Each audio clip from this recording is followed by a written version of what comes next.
78% of women want to date a man who is as educated or as employed as they are. This is just a straight-up imbalance. And this is what I've called the tall girl problem. So, Chris Williamson. He is an entrepreneur, former club promoter turned podcaster with more than 70 million downloads. How did I get here? Chris, are you aware of the dark side that's driving you? I really want to go here. I've been chronically unpopular throughout all of school, badly bullied, didn't have a group of friends. So I'd compromised an awful lot of who I truly was to try and just be as popular and successful in that world as possible. But there was a ambient sense that something is broken with me. In a journal, I've got a couple of different entries, and it just put, I think I'm lonely. 15% of men say that they have 0 close friends. Where did we go wrong? The world of social connection has been made less and less social. The single biggest predictor of your health outcomes in life are the number of close connections that you have. It's more than going to the gym, it's more than stopping drinking. People that are in relationships have better health outcomes. But 1 in 3 men between the ages of 18 and 30 hasn't had sex in the last year. 80% of men report not approaching a woman because they are scared of being seen as creepy. And by 2040, 45% of 25 to 45-year-old women will be single and childless. You can start to see how this imbalance could cause a problem. This is a very difficult conversation. The first thing that we need to do is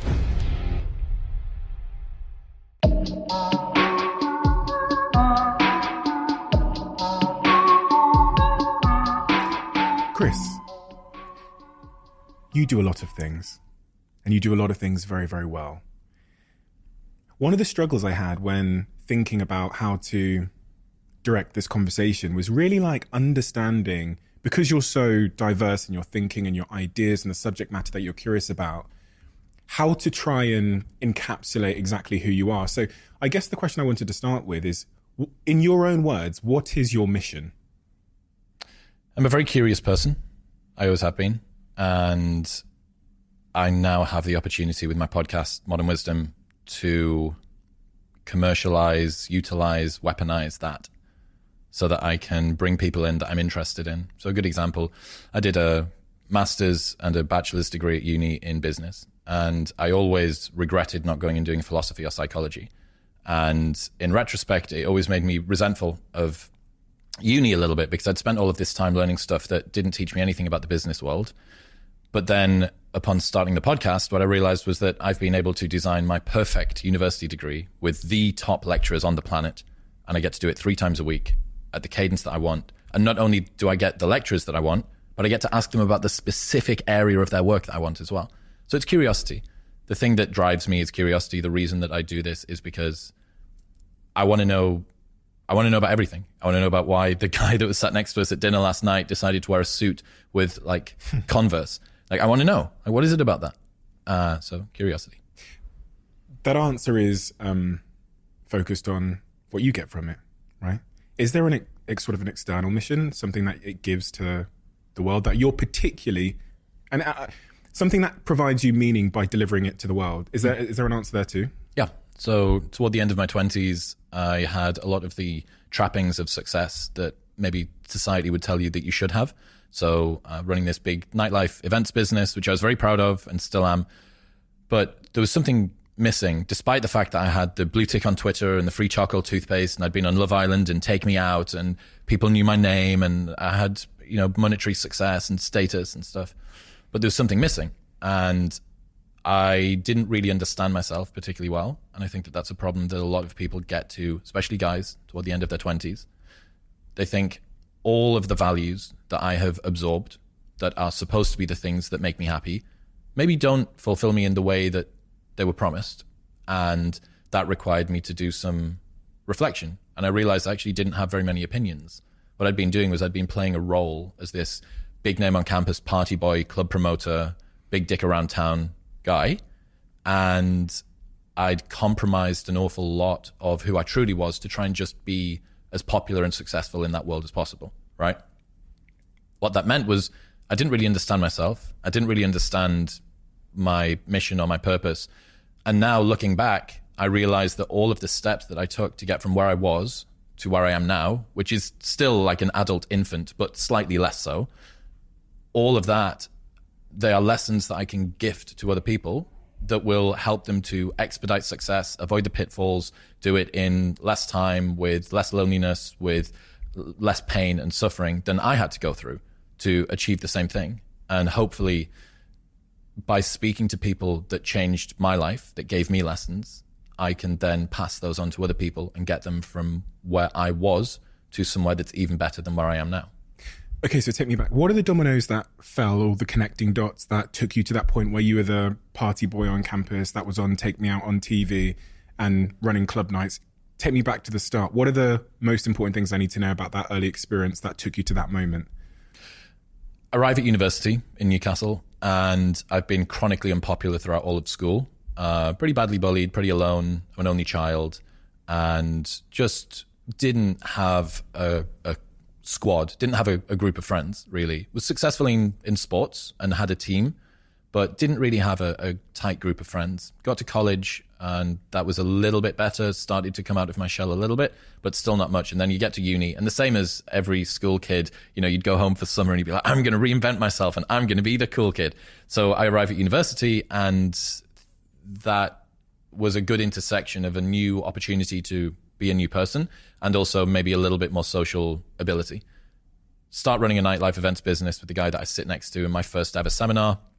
After that, we get to the stage where that's very successful very quickly. I immediately tied a lot of my identity to the first thing I've ever been super successful in life, which is running a nightlife. I can get renown. I can have people that need me, which is not really the same as wanting me, but they need me, which is close enough. So I think, right, well, if I just throw all of myself into this business, then I'm going to be accepted by the world at large. And over the space of the next 10 years or so, that meant that I fully dedicated myself to that mission. And we were very, very good at it. We expanded from Newcastle to Manchester multiple nights per week across multiple cities. And then I did whatever it took to get more clout as well. So Take Me Out, then first season of Love Island, first person through the doors on Love Island. And I spent all of this time.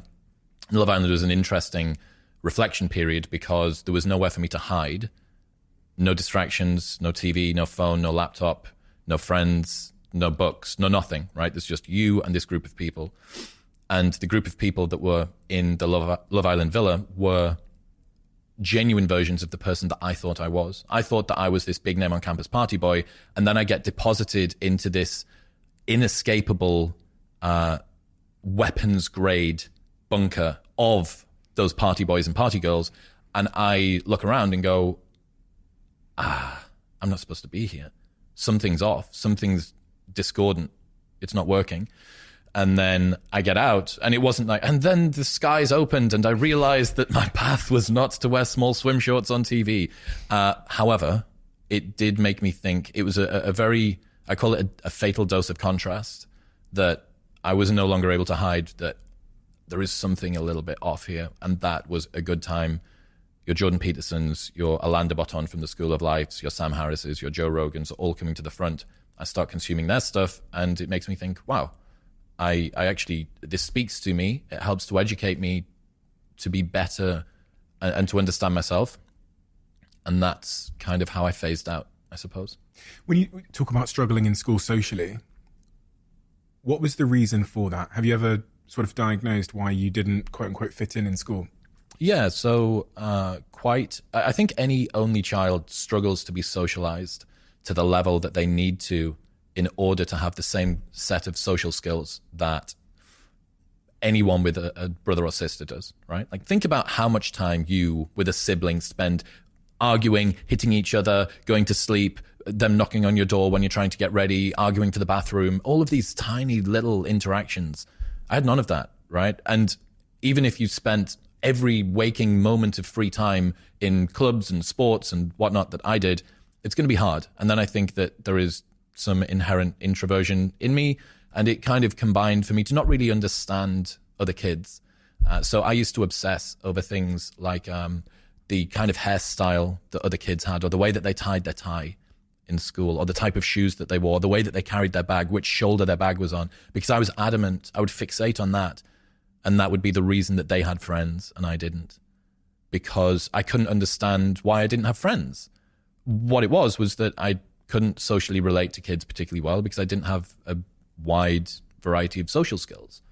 So I struggled, but I was taking this super attentive, like, what is it? What's going on? I was trying to assess. Is it because Stephen wears his watch on his right wrist instead of his left wrist? Is it because of whatever? Because I was trying to diagnose what was going on. Do you know what's driving you from, the good and the bad, the light and the dark? I'm more specifically interested to start with the dark. Do you ever have conversations with yourself about when I say dark, it's a subjective term, but the dark side that's driving you? Absolutely. Yeah, chronically, of course. I think anybody that believes that they're driven by a pure love and positive reinforcement is usually confused. I think that there was a study done that looked at the 3 most common traits of highly successful people, hyper successful people. We're talking top level CEOs. The first one was a crippling sense of insufficiency. The second one was a superiority complex. And the third one was an ability to have maniacal focus. So what you have, and it's this Peterson story, which you may be familiar with, they starve rats and put them into a tube. They attach a spring to the tail of the rat so that they can tell how much force they're pulling with. And that gives a proxy for desire, right? That's how much they want it. They waft the smell of cheese in from the front, and the rat pulls toward the cheese. And you think, these rats are starving. They're going to be pulling very hard.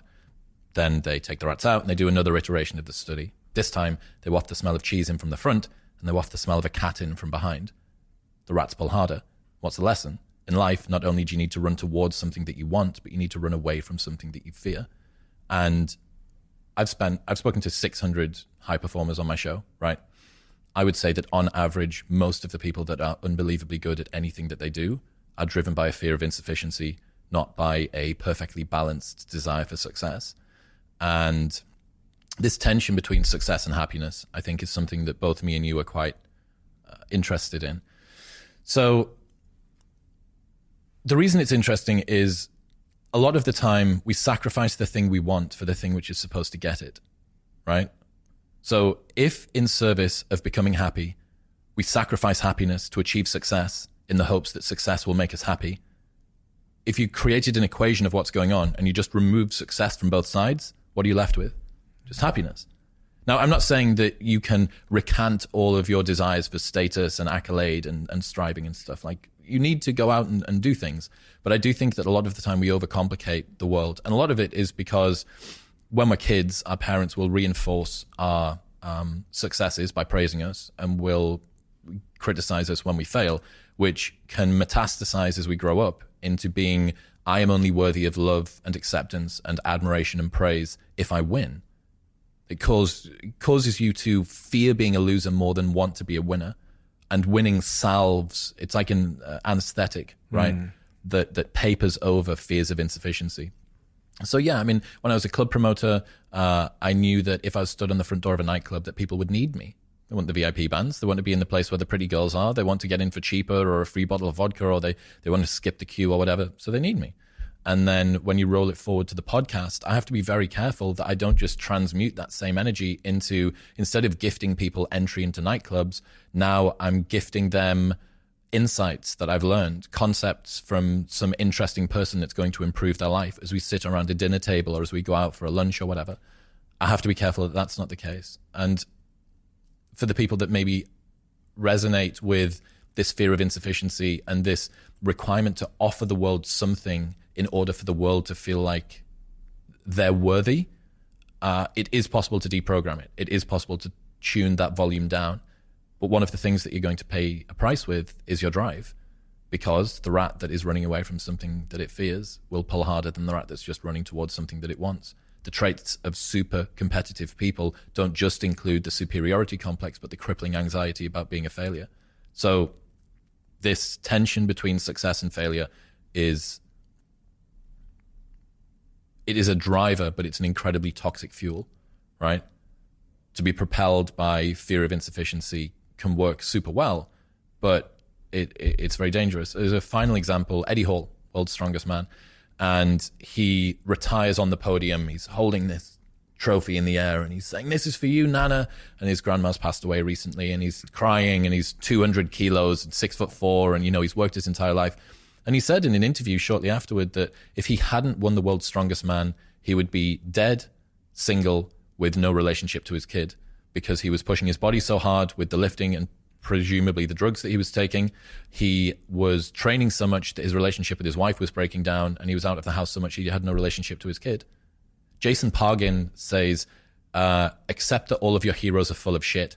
Your heroes aren't gods. They're just regular people who got particularly good at one thing by sacrificing literally everything else.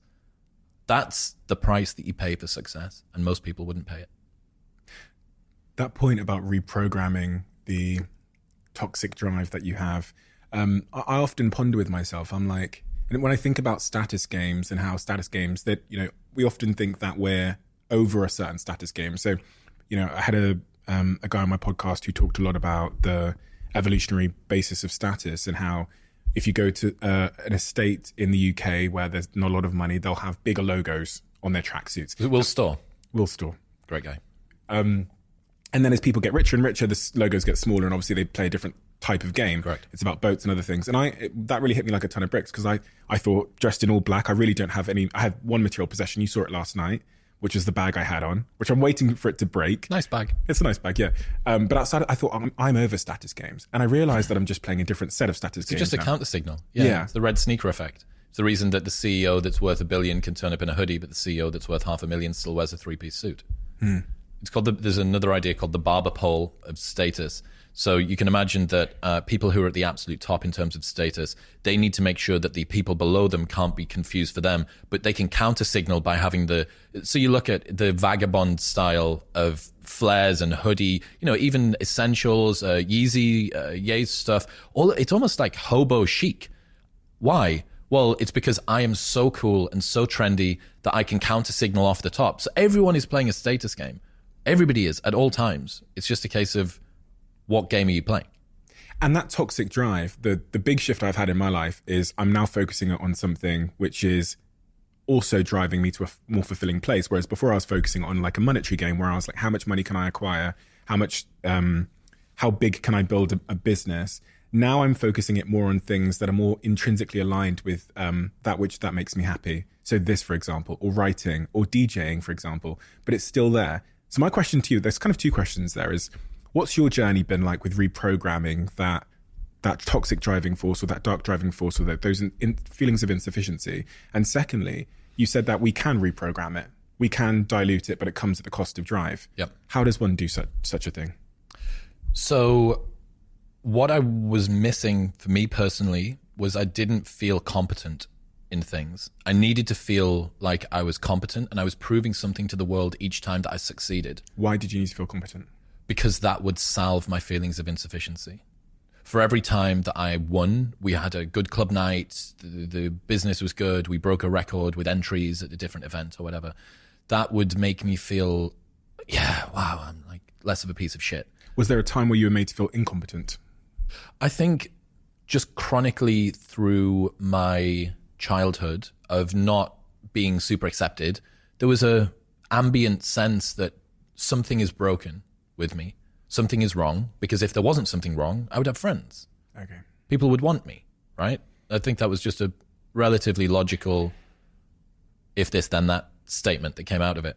And when it comes to changing that, Alex Hormozy, who you had on the show recently, has this great quote where he says, you don't become confident by shouting affirmations in the mirror, but by having a stack of undeniable proof that you are who you say you are. Outwork your self-doubt. And it wasn't until I had a project where I could no longer deny that my efforts were bearing fruits and that I was becoming competent at something. It was a crushing amount of volume and incontrovertible evidence that smashed my imposter syndrome into the ground. Did it? Yeah. Do the games you, because now you're in a different league category, right? Yeah, but I feel like I'm supposed to be here. I feel like I deserve to be here.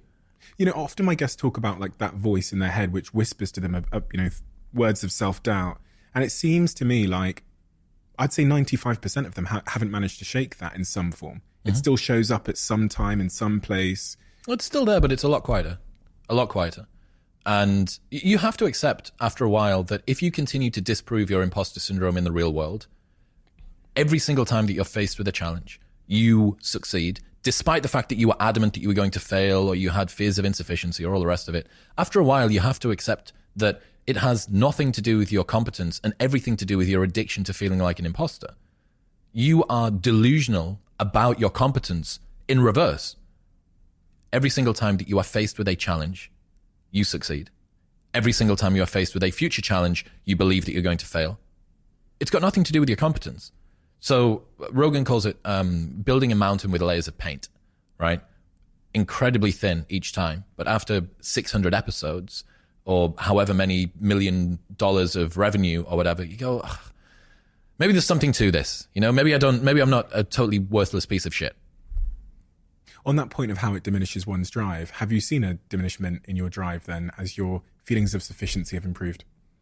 No, because I have changed what is driving me to something which is much more aligned with who I am. So the curiosity for me is crippling, and I want to know about everything, my desire to learn things is so much stronger than any fear of insufficiency or desire for success was ever going to be, right? That I've just supplanted one toxic type of drive for one incredibly personal, very scalable, leverageable, beautiful kind of drive. That being said, there are times, I'm speaking from, the perfect version of me. That negative voice comes in a few times a week. It reminds me that I'm not supposed to be here. I'm not who I pretend to be, but it's getting quieter and quieter and quieter. And I think it's getting quieter because I have a stack of undeniable proof that I'm supposed to be here. Do you remember the last time that voice came in? Yeah, I think I told you about this last night. I was on a podcast and my blood sugar fell through the floor. And what it showed me was that under times of extreme stress, we revert back to a voice from somewhere in our past. I don't know who it was. I don't know whether it was an angry parent or a teacher that was annoyed at me or whatever. But this voice came in and it said, you're not supposed to be here. You were never supposed to be here. You're boring. No one cares what you've got to say. You know that you're a fake. Everyone's going to find out. Everybody's laughing at you. Nobody likes you. And I thought, as I'm talking away on this show and my head is spinning with all of this stuff, and I'm thinking, where the fuck has this voice come from?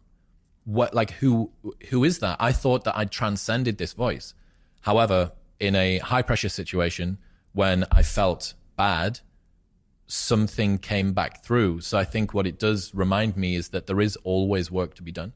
There's always something there that's hiding behind, and that becoming complacent about personal growth is something that is going to allow that to seep back in. You talked about the paint, yep. the layers of paint that build confidence. This is something that I've been particularly compelled by because so many people that listen to this podcast struggle with the idea of confidence. And there's a big industry out there, as you've said, that says, look in the mirror, tell yourself you're a millionaire, say it 3 times, write it in your journal. Yeah. But then as I reflected and as I've written in my book, the thing that, and it relates to what Alex Hormozi said, is the thing that I've learned is it's all evidence, for better or for worse. Stack of undeniable proof. And it goes the other way. That evidence that you got at 7 years old when you went up and tried to do a public speech and everyone laughed at you is it's a thicker layer. Correct. Than one layer of evidence to say that you're capable. It's a harder layer to sort of strip. If there is someone listening now and they want to maybe orientate their drive to the fulfilling pursuits that you talk about, but also they want to build their confidence, what advice would you give them? I imagine that's 80% of the listener base here. Act first. Okay. You have to lead with action, because if you are someone that deals with a crippling sense of insufficiency, your ability to discount any good thoughts you have in your mind is going to be so strong. If you try and lead with positivity first, I need to think it, wish it, believe it, and I will achieve it, your set point of negativity is going to just crush that into the ground. I'm speaking from personal experience, right? As the guy that was chronically unconfident and still has, the imposter syndrome that does creep in. You have to start with action. It needs to be, okay, what would have had to have happened in a week's time for me to look back on that week and find pride in myself? Pride's seen as something that you should be ashamed of. It's one of the 7 deadly sins. But David Goggins, I did an episode with him a couple of months ago. We could put it in the show notes if people are interested. And he said, pride is something that everybody misses. That having pride in your name, your performance, the way that you show up for other people is something that you can do. But you need to do something that is worthy of being prideful about, right? What would have had to have happened in a week for you to look back on that week with pride? Okay, maybe stop breaking promises to yourself. When you say, I'm going to wake up tomorrow at 7 a.m., and when the option comes to hit the snooze button, don't do it. There's one win that you've got for the day. That's action, right? And it is just, it's trite to say the Peterson clean your room thing, but the reason that that works is that you start with the smallest ever step and you expand out from that. You want to become a writer. You want to leave your job and become a writer. Okay, can you commit to writing one blog post on Substack per week for the next 3 weeks? That would make you feel like less of a loser if you did that. Action has to come first if you're the sort of person who is chronically unconfident, because you will drag your sense of identity behind you. Mark Manson says that identity lags behind our status by about 1 to 2 years. So for both me and you, in 2 years' time, we'll go, I understand why I was in LA that day, and look back. Start with action and make small promises to yourself that you don't break.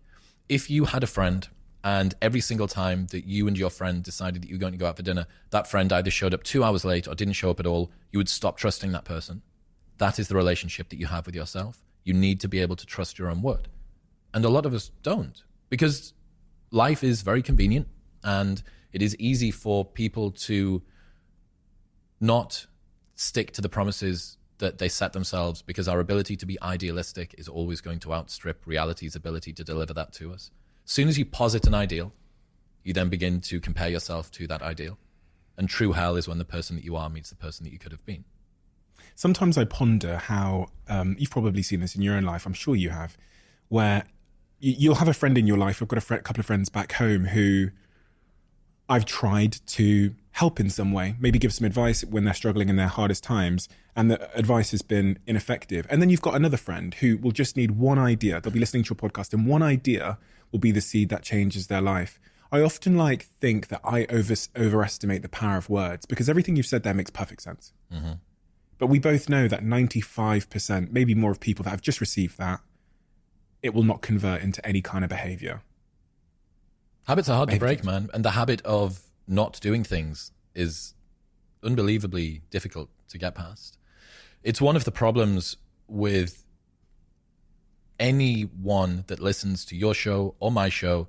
You will love being cerebral, right? You will love the idea that I can use cognitive horsepower to just get myself out of problems. And there is a case of learning as masturbation, right? And believing that learning about something is the same as enacting it, and it's not. That's why it has to be action first. A quote from one of my friends that he uses when he's thinking about a concept is, does this grow corn? Basically, is it useful? Tell me how I can use this in my life. Does it grow fucking corn, right? It's this beautiful sounding concept, cognitive bias that helps me understand the way that my brain works and my relationship with everybody else. How do I use that in my life? Give me something to apply it to. And that's why with the confidence thing, choose promises that you will never break to yourself. I'm going to get up on time for the next month. I'm not going to hit the snooze button. If you do that and you look back in a month and you go, oh my God, that's the first time I've done that in forever, maybe. That's a big win. And you can do the James Clear thing. We'll write it on a board. We'll track it, what gets measured, et cetera, et cetera. But the main thing is just keep promises to yourself. And that is a good way to go from, here is an insight I learned about, I want to do breathwork, cold plunge, go to the gym, fast until 12 midday, get up on time, sunlight in the eyes and whatever it is, right, that you want to do. Turn it into a promise. Don't break the promise. One of the really important things you said there was about the size of that first step. I was reflecting there on the way that video games are designed to make sure that every subsequent level is not too intimidating that you lose motivation, but it's not too small that you lose motivation as well. You can lose motivation on both ways. And so it's the same with crosswords and video games. They get incrementally more challenging to keep you engaged.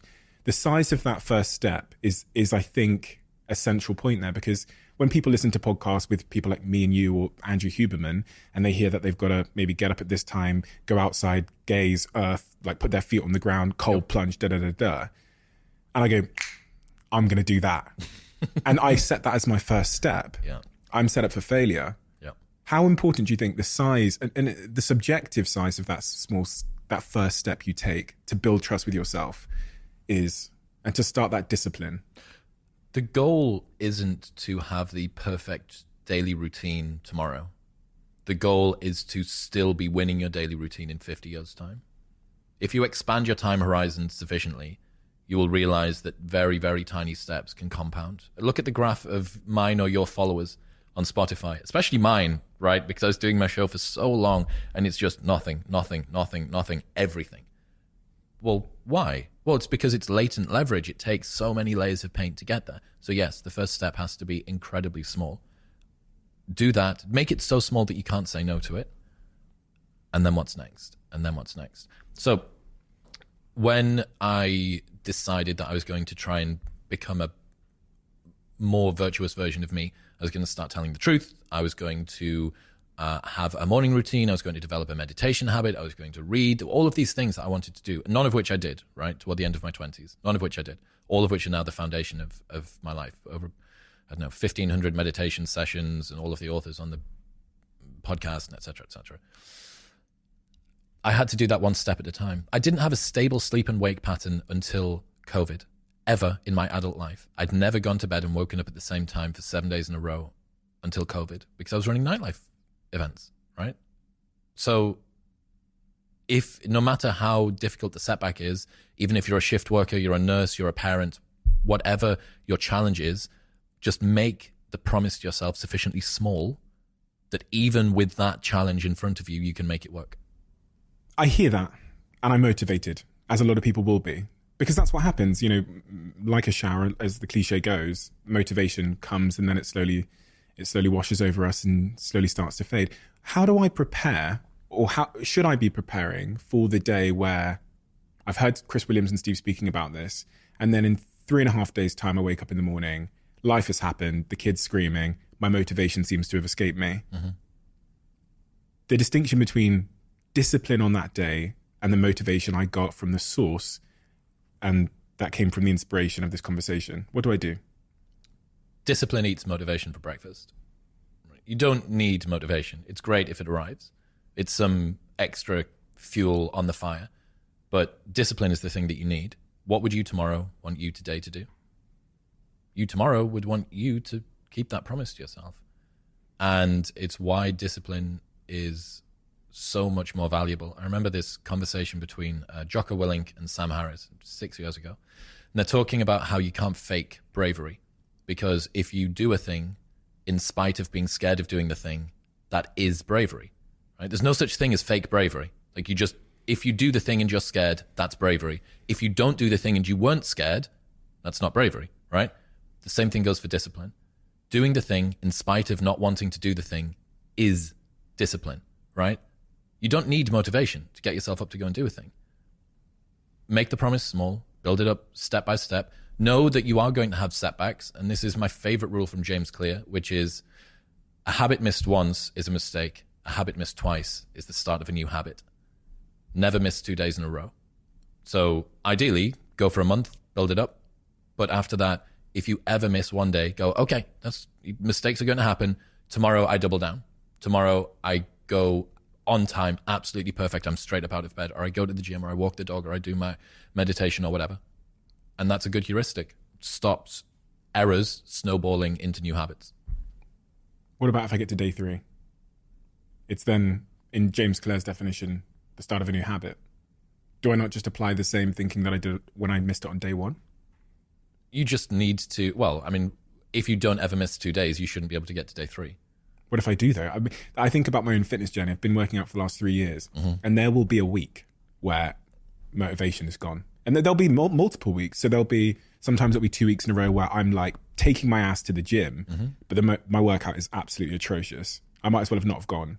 And I do that because I'm trying to continue the behavior in spite of the motivation. Well, it doesn't change your worth as a person, You know, you want to do this because you think that it's good for you, because you believe that it's good for you, because you care about yourself. You care about Stephen and his body and his mind. You want him to have a long and healthy life, and the same for everybody else that's listening. They want to have good outcomes from the things that they do in life. You don't need to lambast yourself because you don't do a thing that is perfectly designed to make you feel good. Okay, like you missed 3 days in a row. We get back on the horse. We go again. Discipline.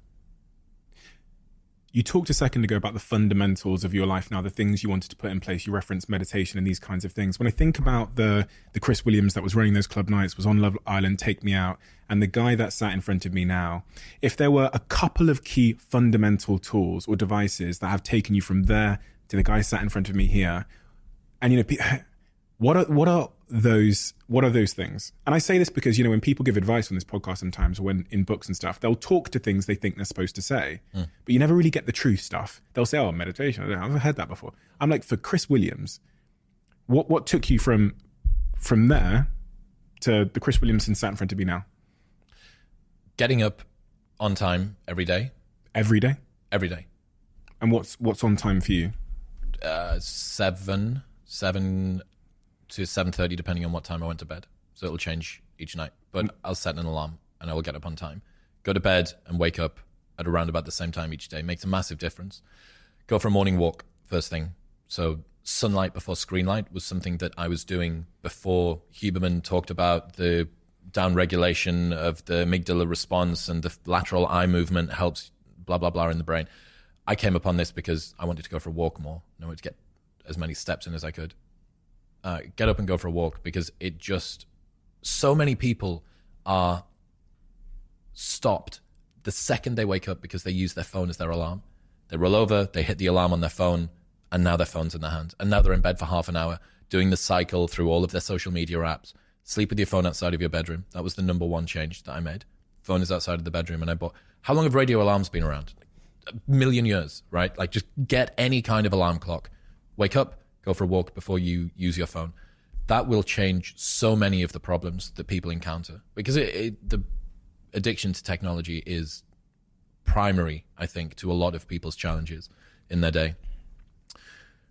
Meditation has been interesting for me. It's definitely helped me to be calmer, to be more peaceful. It's not an insane performance enhancer. The breath work as well, I really enjoy doing that. It's not an insane performance enhancer. Reading, I would say some form of content absorption that could come from reading articles, reading books, listening to podcasts, listening to audiobooks. Something that pushes your understanding is very important. And for me, that's moved. It was books a while ago. Now it's more Substack articles that I read on my Kindle. For a long time, it's always been podcasts. Sometimes it's audiobooks, sometimes it's not. What about content creation, the other side of that coin, and the obligation to create? What impact has that had on your life? It's everything, because by having to talk about the things that I learn, it forces me to learn them, right? Until you can explain something to somebody else, you don't really understand it. So, okay, prove to me that you understand it by telling me about it. Well, I can't. Okay, well, you don't understand it then. So this is one of the reasons I suggest to people that they should do a fake podcast with a friend for 30 minutes every week. Phones are outside of the room. Put one phone face down on the table, press the record button, and just have a conversation and pretend that people are watching. Welcome back to the show. Stephen, today we're going to talk about the UFC or Tommy Fury and Jake Paul. Who do you think is going to win? And it forces you to be rigorous and precise and consistent with the things that you believe. And it is a forcing function that synthesizes the things that you're doing. Other people might prefer to write or draw. One of the advantages of doing it for an audience is that you actually feel like someone's keeping you accountable, right? If it's just, oh, I'm going to draw a drawing every week for my own pleasure, as opposed to I'm going to draw a drawing every week and post it on my Instagram, or I'm going to write a Substack article. I mean, I have a posting cadence on the show Monday, Thursday, Saturday. And if it wasn't for the fact that I know if I don't post on those days, the audience is going to be like, hang on a second, mate, like it's Monday. Where's the podcast episode? It would be a lot less motivating for me to do it. I'm driven by that. So I think that absolutely creating some kind of content, whether it be just for you or whether it be to put out into the world and to build a platform with, is a good start. The most important thing I think in hindsight that I've gained from content creation is in fact like honing my skill of sales. because you're forced in this medium to make your ideas as concise as you possibly can and say them in a way which is engaging. And I reflect over the last 10 years or so of making content and recording videos and go, man, the impact it's had on my business, my ability to pitch and sell. But even if you're a guy and you're looking to pick someone up in a bar, man or a woman, it's profound to me the impact that the obligation to create content, specifically on video, in speaking form, has had on all facets of my life. And I just don't feel like there's enough of a charge to both introspect, but then the obligation to create. I think it's life-changing. There's a interesting quote from Ludwig Wittgenstein, and he says, "The limits of my language mean the limits of my world." So you could see a richer vocabulary means a richer life. If you take the fact that you have ideas in your head, they're these sort of wishy-washy, ephemeral notion. It's like a smell, right? An idea is kind of like a smell. It's just an amorphous blob of a thing. And you go, oh, yeah, I feel like this. I feel like this is an idea. Until you make it take form through spoken word, written word, or drawing, it doesn't really exist. It's not tangible. You can't see it. You can't work out where the holes are in whatever this idea is. So what that means is that, first off, the more words that you have in your arsenal, the more precisely you can describe the thing which is in your head. The more frictionlessly you can take ideas from your brain to your mouth, your fingertips, or the end of a pencil, the more accurately you're going to be able to put that out into the world, which means that when you need to turn it over and assess it and look at it, you go, oh my God, I thought that I knew this inside out, and there's this big gaping hole here.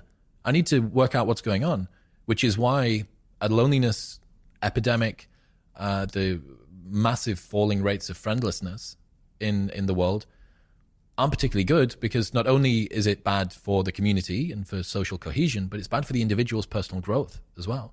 If you want to fully learn something, you want to spend time synthesizing your ideas. And you can really only ever do that for somebody else. Again, you can write the journal to you, for you, but it's never going to be as disciplined or as consistent as if you're writing it for an audience, even if the audience is only 5 people or only your friends. And you spoke to something which is, because you were outside of the social circle when you were young, you were able to, I guess, vicariously see the impact that small things had, which made you kind of socially attuned. Talking then about the loneliness epidemic. Is it an epidemic? How bad is it? Is it something that you believe society should be paying more attention to? I sat here with Simon Sinek the other day, and he disclosed to me that he was going through a real struggle with loneliness at the moment. And it was somewhat surprising. It was somewhat surprising because, again, in a very naive way, Simon Sinek is someone of great success. He's got a career most people would die for. He's a man of, that's greatly admired. He goes on stages and thousands of people roar his name. But then on a personal level, he's lonely. And one of the things he said to me was, there's a real difference between being alone and being lonely. Can you see the distinction between the two? Yeah, I mean, solitude is something that many of us enjoy. I know that me and you both enjoy it, right? Loneliness isn't. I used to write, I've got in a journal that I used to keep in my phone, a couple of different entries from my mid-20s, and it just put, I think I'm lonely. Yeah, because I couldn't work out what was going on. I had a sense that there was maybe something that was a little bit wrong. I think I'm lonely.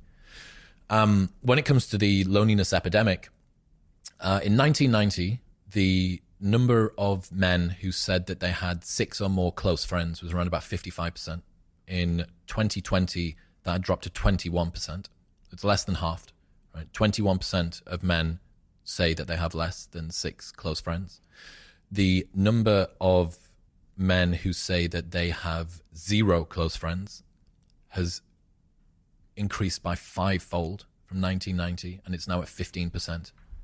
15% of men say that they have 0 close friends. I don't know the stats for women. It seems like women are able to hold on to social groups a little bit more effectively than men are. The loneliness epidemic does seem to be hitting men a little bit more hard. I'm compelled by your diary entry. Before we get into the stats and the causation, you wrote in your diary in your mid-20s, I think I'm lonely. Yep. It's funny because I reflect on my early 20s, between 20 and 25, and I was definitely lonely, but had no idea until later. That was why I only thought that I was lonely. I was like, what is it? What were we just saying? It's a notion. It's a smell. Someone signal. shouted it from the other room. Fucking, what is that? Do you know I think what? I'm lonely. No one's described it. I didn't have a description of it. So I had this sort of innate, this feeling inside my being, but no one had put a word to it before or told me what the like job description of someone that's lonely looks like. So it was a signal like something's not right, but I don't know what it is. Yep. And I only learned when I was not lonely, when I felt a real sense of connection, what I was missing. Oh shit, that's not what life's supposed to be like. So tell me about what had caused that, what factors had come together to put you in a situation where you were lonely? I've met about 1 million people in my life, and I only had a handful of friends. That made me think my exposure to friend conversion seems to be off. There is something not right here. And this was largely due to the fact that I was playing a role as this big name on campus party boy. And quite rightly, who was I going to resonate with when I wasn't being me? They were going to, at best, become friends with a projection of what I thought they wanted me to be. Right? So this was almost exclusively on myself. But also I was struggling a little bit in the industry to find I can't have a conversation about like the deeper sense of human nature or the existential pain of being alive or status from Will Storr, his brand new book, when someone's desperately trying to get a VIP wristband off me so that they can go and see the hot girls downstairs. Like it's not quite the right environment for that. But again, largely this was due to the fact that I wasn't being sufficiently confident that other people would be interested in what I was interested in.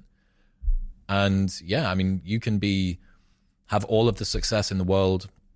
You can be surrounded by people and yet feel alone in a crowd and hollow in victory.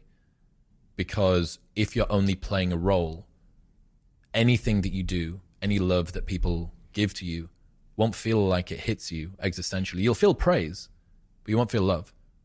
Because they're not in love with you. They're just applauding the role that you're playing. Does that make sense? Makes perfect sense. Makes perfect sense. It's such an apt description. It really brings in this idea of what the person is connecting to matters the most. If they're connecting to the image that I've created, which is inauthentic to myself, I'm never going to receive that connection. The only way to cure my loneliness is to show up as myself and to build connection on that basis, which is, again, makes a ton of sense to me because I was a young CEO who had hundreds of employees. My relationship to them wasn't necessarily Steve, the true sense of Steve, to them. So Steve, the CEO. It was CEO to employee. Yeah. And then in my personal life, in that early 20s phase, there was maybe one person, maybe two, that knew Steve, that were connected to Steve. Yep. But even maybe one actually, which is super interesting because it also talks to Simon Sinek's thing where I go, well, this guy's amazing, but how many people are connected to the true Simon, the guy behind the books, the guy behind the admiration? That study you referenced a second ago about men getting increasingly lonelier, I think I read the same thing. The thing I read was about the amount of people we have to turn to in a time of crisis and how that's decayed over the last couple of decades. Why is that happening? What is happening in culture and society that's causing us to become more and more disconnected in terms of proximity, but also in sense of sort of psychological connection? What is going on? It's a good question. I don't think that there's a single answer to this. Social media probably has a lot to answer for. What's happened now is the world of social connection has been made less and less social, right? You're more connected than ever before, but more atomized than ever before as well. I think that there are some really worrying trends in rising rates of social anxiety that are mostly downstream from people not spending enough time being social. If you look at the average amount of hours that kids would have played outside versus the average amount of hours that kids are spending watching television, on social media and playing video games now, you are basically creating an army of young Chris's, right, that were socially uneducated in that regard. Downstream, those turn into adults that similarly they haven't got the habits of going out and being social, which means that they don't develop the skills to connect to people, to be able to make friends. And that causes loneliness. Like that's, I think, a large portion of what we're talking about. What about the optimization of our lives and the way that we've built cities and the way that we're, when I say optimization of our lives, I mean if we order food, convenience. It's a screen. I mean, this is just, if we date, it's a screen. If we connect to my mother or my sister in Australia, it's a screen. Yeah. Well, the problem is that what is convenient or enjoyable is not always what's good for you, right? Ice cream for dinner every single night for the 2-year-old is both convenient and enjoyable, but probably not good for it. The issue is that we are all our own parents when it comes to our social media and social interaction lives. The pain of rejection, whether that be from a potential friend, a potential partner, or a job offer, a business, whatever, it is painful. And we have done incredible things to try and nerf the world, right? To wrap it in cotton wool so that the pain of rejection is removed as much as possible. This is why online dating is so successful. Because the pain of rejection, you don't know the people that swiped left on you. You only know the people that swiped right. That's taken the pain of rejection of dating away, right? What do you think of dating apps? Do you think they're net positive or net negative for the world? You really want to go here? Of course I want to go. Okay. I think that dating apps are a perfect example of something which is both convenient and enjoyable, but not good for you. They have certainly opened up more opportunities for people to meet potential partners. And yet, we are in a world with the highest rates of sexlessness ever amongst young people. 1 in 3 men between the ages of 18 and 30 hasn't had sex in the last year. That tripled from 8% to 28% from 2008 to 2018. 50% of men say that they are not looking for a committed relationship. That's down from 61% of men saying that they were. Only half of men between the ages of 18 and 30 are looking for a relationship. You go, okay, well, if the promises of easy access online dating were so true, how is it that we've ended up with a world where people are having less sex than ever? That sexlessness has also increased for women too. But for men, it's increased more, and they were starting at a higher baseline as well. 50.1% of women, for the first time in history, are mothers. There are more childless women at 30 than there are women with children, right? So for almost all of human history, more women had kids under the age of 30 than over, and now it's switched. There's a study from Morgan Stanley that says by 2040, 45% of 25 to 45-year-old women will be single and childless. If online dating was creating this perfect facilitation for relationships to start, how are we ending up with all of these outcomes? It's a question. What's wrong with the outcomes? What do you mean? Why should people care about being single? All the stats you've just said, I could look at them and say they're just sort of objectively neutral. Like there's no adverse consequence to society or the world. It's fine that people aren't having kids. It's fine that people aren't having sex. I'm playing devil's advocate here, but like, what is the negative consequence of all of those outcomes that you've described, in your view? There are people for whom a life without a partner is the right choice. That's absolutely something that I'm prepared to accept. But it's not most people. It's one of the biggest levers. In fact, the single biggest predictor of your health outcomes in life are the number of close connections that you have. It's the number of friends. It's more than quitting smoking. It's more than going to the gym. It's more than stopping drinking. It's the number of close friends that you've got. And a relationship is a big close friend. Robin Dunbar says that in order to get into a relationship, you have to sacrifice 2 friendships because you can have around about 5 very close friends. If you want to get into a relationship, you need to get rid of 2 of them because there is a minimum time investment. So people that are in relationships have better health outcomes. They have onset of dementia later. They have Alzheimer's problems later on in life. They are less lonely. That seems pretty uncontroversial. And yet, both sides of the aisle, both men and women, are retreating from relationships and finding ways that they can justify this. Boss bitch culture and sort of the lean-in women's mentality, or men going their own way, and incel culture and the black pill for guys are both ways that each sex is trying to deal with the challenges that are coming out of the mating market. Both sexes are saying, I don't want to be a part of this anymore. I'm finding it so painful and difficult to be in this world that I'm just going to cast off any of it altogether, and then retroactively come up with a lot of explanations that can justify why they didn't need to be in a relationship in any case. And for some people, that's true. But for most people, that's not. Dating apps are clearly not, and as you say in your own words, and previously, aren't the only causal factor. So my question to you is, where did we go wrong and how do we go right? Okay, so I think challenges in the mating market are coming from many directions. One of the main ones that will be pertinent to the people that are listening is the increase in female achievement in education and employment. Now, about 50 years ago when Title IX came in, there was a 13 percentage point swing in favor of men to women in universities. There were significantly more men than women. What's Title IX? It was an affirmative action policy that helped to get more women into higher education. 50 years later, 2023, it's a 15 percentage point swing between men and women in university in the other direction. There are 2 women for every 1 man at a 4-year US college degree, around about by 2030. Women on average between the ages of 21 and 29 earn £1,111 more than their male counterparts. Women are roughly twice as likely as men to say that they will value financial prospects in a partner. Around about 78% of women say that a stable job is something that is important for a partner to have, whereas around about only sort of 45% of men say the same thing. For a man to increase his rating on a 10-point scale by 2 points, he requires around about a 10-fold increase in his salary.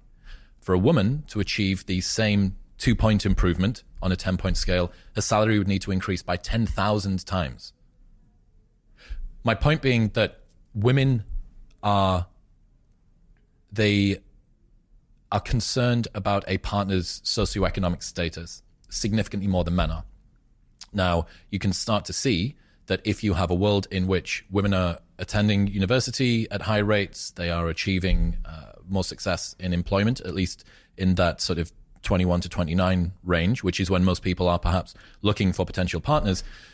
And yet, the socioeconomic status of a partner to a woman is a big determinant of their level of attraction. You can start to see how this imbalance could cause a problem.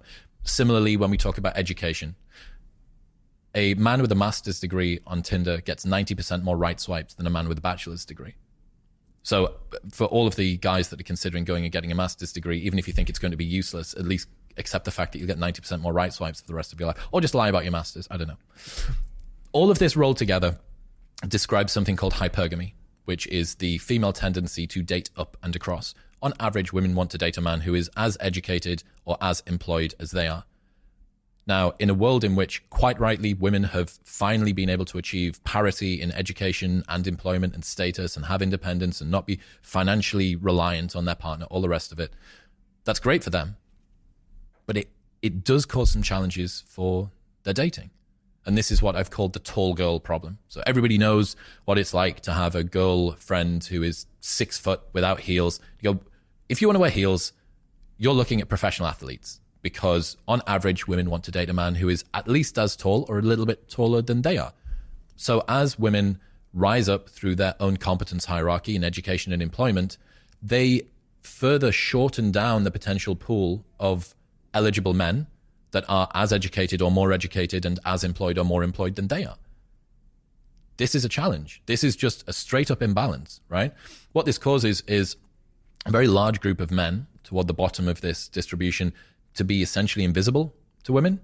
It causes a very large number of women, an increasing cohort, to compete for an increasingly small group of turbo-chad super performers at the top.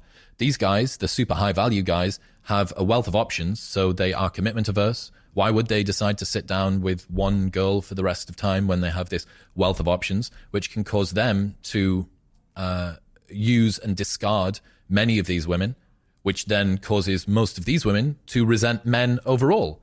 And then the guys that were forgotten at the bottom that say, well, hang on a second, I didn't use and discard you. I haven't even been seen by you. No, all men are whatever it might be, right? That they are users and abusers, that we don't need them, that where are all of the good men at, etc., etc. There's a big group of men that feel like they are good men that are invisible. There's a big portion of women who have finally managed to achieve educational and employment independence that are chasing after a smaller group of guys.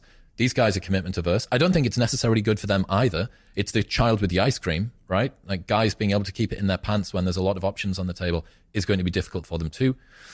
This is one of the main drivers. This tall girl problem is a massive change, I think, in the dating dynamics. It obviously begs a question, Chris, which is, if everything you've said is objectively correct and spot on and supported by the data, then how does, if I make Chris Williamson the prime minister or president of the world and I say your first job is to fix this challenge, what do you do? The first thing that you don't do is row back women's education and employment. And this is one of the problems with this discussion, right? The things that I've just said there are borne out in Pew Research data, Morgan Stanley results. Like, these are incontrovertible facts, right? They are there. And any girl that is listening who earns more than £50,000 a year and has got a master's or above level education and is toward their late 30s or in their toward their late 20s or in their 30s knows this problem. You know the fact that you are struggling to find a man that you feel is eligible for you, right? That needs to be out there. The problem that happens around this discourse is that it posits men and women as adversaries and competitors of each other, right? As enemies. This means that worthwhile compassion, which is needed to both women and men. If you're a woman who has gone through your education, you've dedicated yourself to achieving a degree, you know, your mother's generation wasn't able to achieve this, and you're the first person that's maybe gone to uni or got a bachelor's or got a master's or got a PhD, and then you spend some time in a career grinding away and you now earn 150 grand a year, and you think, right, I'm 31, I'd love to settle down, this would be amazing for me. Where are all of the men at? Hang on a second. And what you realize is that not only now are you competing with all of the other increasing cohort of women that are high achievers with status, employment, and education, but you're also competing with a 21-year-old barista who still lives at home with her parents for this small cohort of guys. That requires sympathy for women, okay? That is not a good position for women to be in. At the same time, this huge cohort of sexless men, 30% of men haven't had sex in the last year. 50% of men say that they are not looking for a relationship. You are a man. You have been through your 20s. You know the power of the male sex drive between the ages of 18 and 30. Can you imagine getting yourself into a situation where you say, I'm not bothered about pursuing women? That is an unbelievably extreme statement for men to make. And they're self-identifying as this in Pew Research data. This isn't on incel forums. This is Pew Research. 50% of men aren't looking for a relationship. When they say aren't looking for a relationship, do they mean I'm not looking for a woman or I'm not looking for commitment? And not actively pursuing any kind of interaction with women. Oh, shit. Casual included. What? 50%. Here's the point, right? You asked about solutions. The first thing that we need to do is turn down the volume of adversarial nature between these two. Anybody that listens to those two stories, right, the plight of men and the plight of women in the modern dating world, and doesn't see it as, wow, that's fucked. That really, really sucks for both sexes. Men have it worse in some ways, women have it worse in different ways, right? This isn't a competition of like, oh, let's wave the flag of who's actually accumulated more victimhood points. The first thing that needs to happen before anything is the volume of the conversation needs to be turned down. We need to see the challenges that are faced by both sexes. The second thing that needs to be put out front is that there needs to be a way to raise men up without bringing women down, because it is very easy for you to say, okay, so women are out achieving men in education and employment. Let's just put the reins on them and then everything's going to be brought back. You go, look, I am not trying to row back any of the gains that have been made by women over the last 50 years. But you do want to have eligible male partners, right? If the thermodynamics of attraction include the fact that women tend to want to date across and up in terms of status, employment, and education, you need to do something, right? Some of the things that you could look at doing in terms of solutions would be redshirting boys, so starting boys in school 1 year later. This is something that was put forward by Richard Reeves. The reason for this is that boys tend to mature less quickly than girls.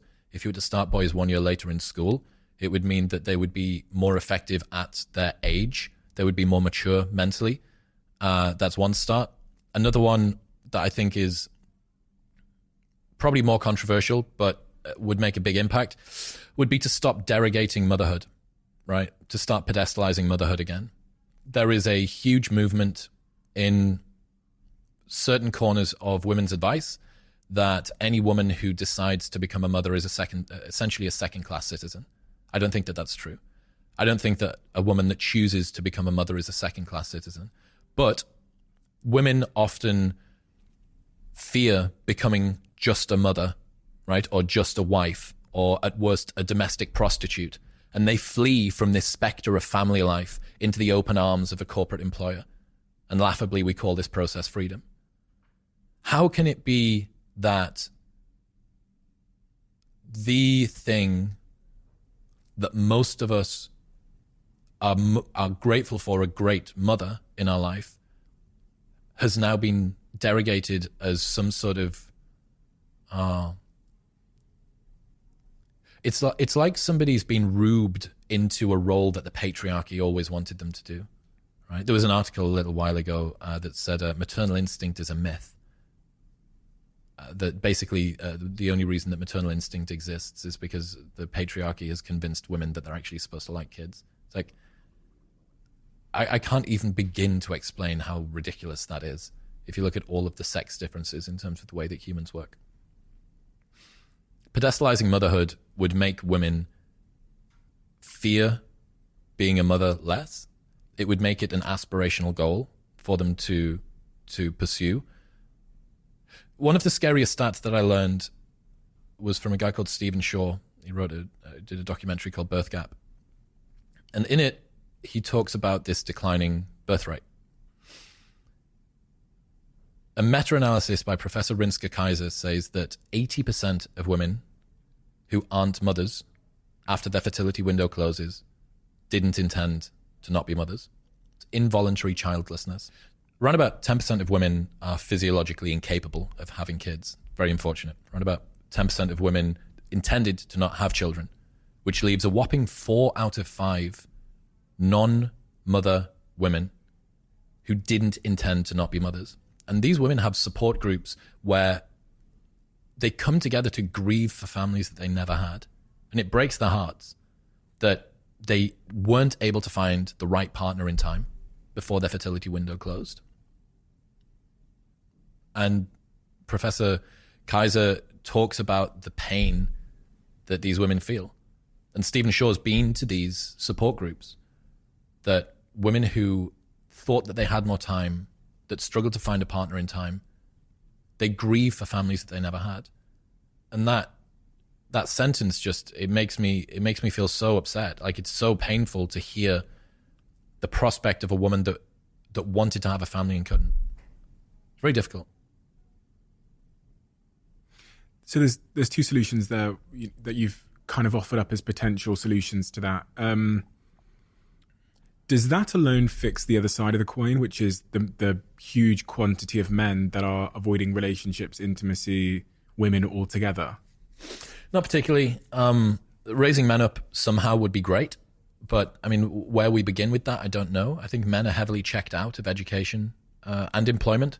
Men have been retreating from the US labor force market by 0.1% per year since 1950.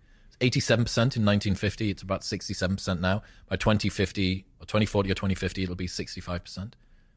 Given that women want, on average, about 80% of women want a man with a stable job, this retreat is not good. Each step that men take where they take themselves out of education and employment not only isolates them and makes them economically less viable as contributors to society, it also makes them less eligible as mates. On average, men between 18 and 30 in the US spend 2,000 hours per year playing video games, stoned, or on prescription drugs. That's not the eligible partner, right? So one other thing that you could look at doing is encouraging in-person dating. So online dating does worsen this issue because it allows you to optimize for objective metrics of success, right? On a dating app, and this is for both men and women.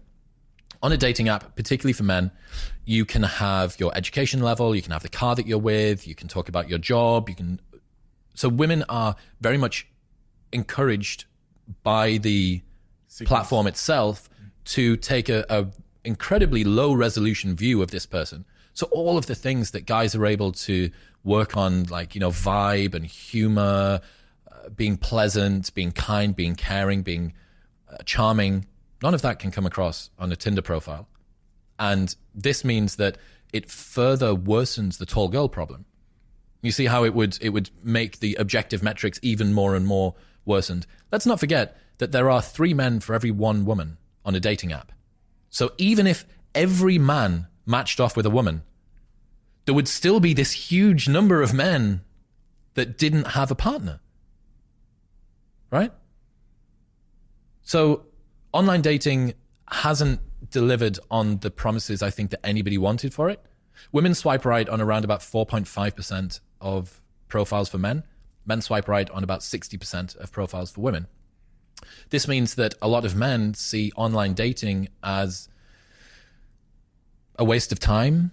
We spoke about how it buffers rejection and that it helps people to not feel rejection so much. But when you spend a lot of time on apps swiping right on 60% of people on average, and you don't get very many matches or any matches, or the few matches you do get never turn into dates, that would quite rightly make people feel disenchanted with the world of dating.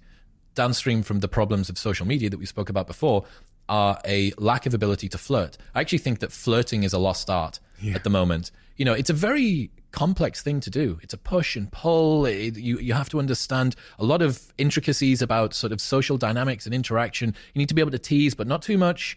And the art of flirting is incredibly difficult to get right.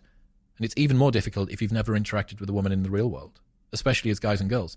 Now, let's touch another third rail, Stephen. Me Too. So Me Too was a necessary requirement to call powerful men to account for misbehaving and using their power to gain sexual access to women.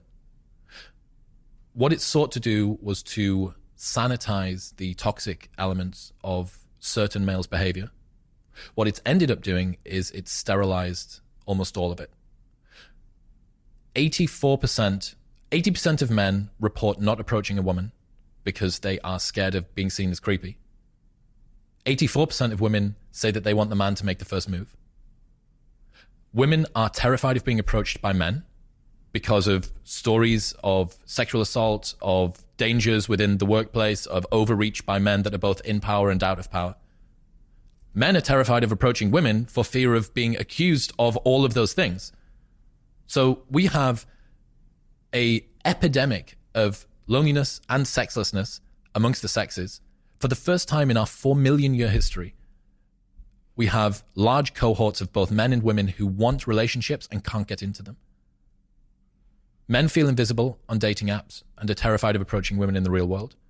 Women yearn for men who they want to be in a relationship with, but either are not spoken to by or are used and abused by.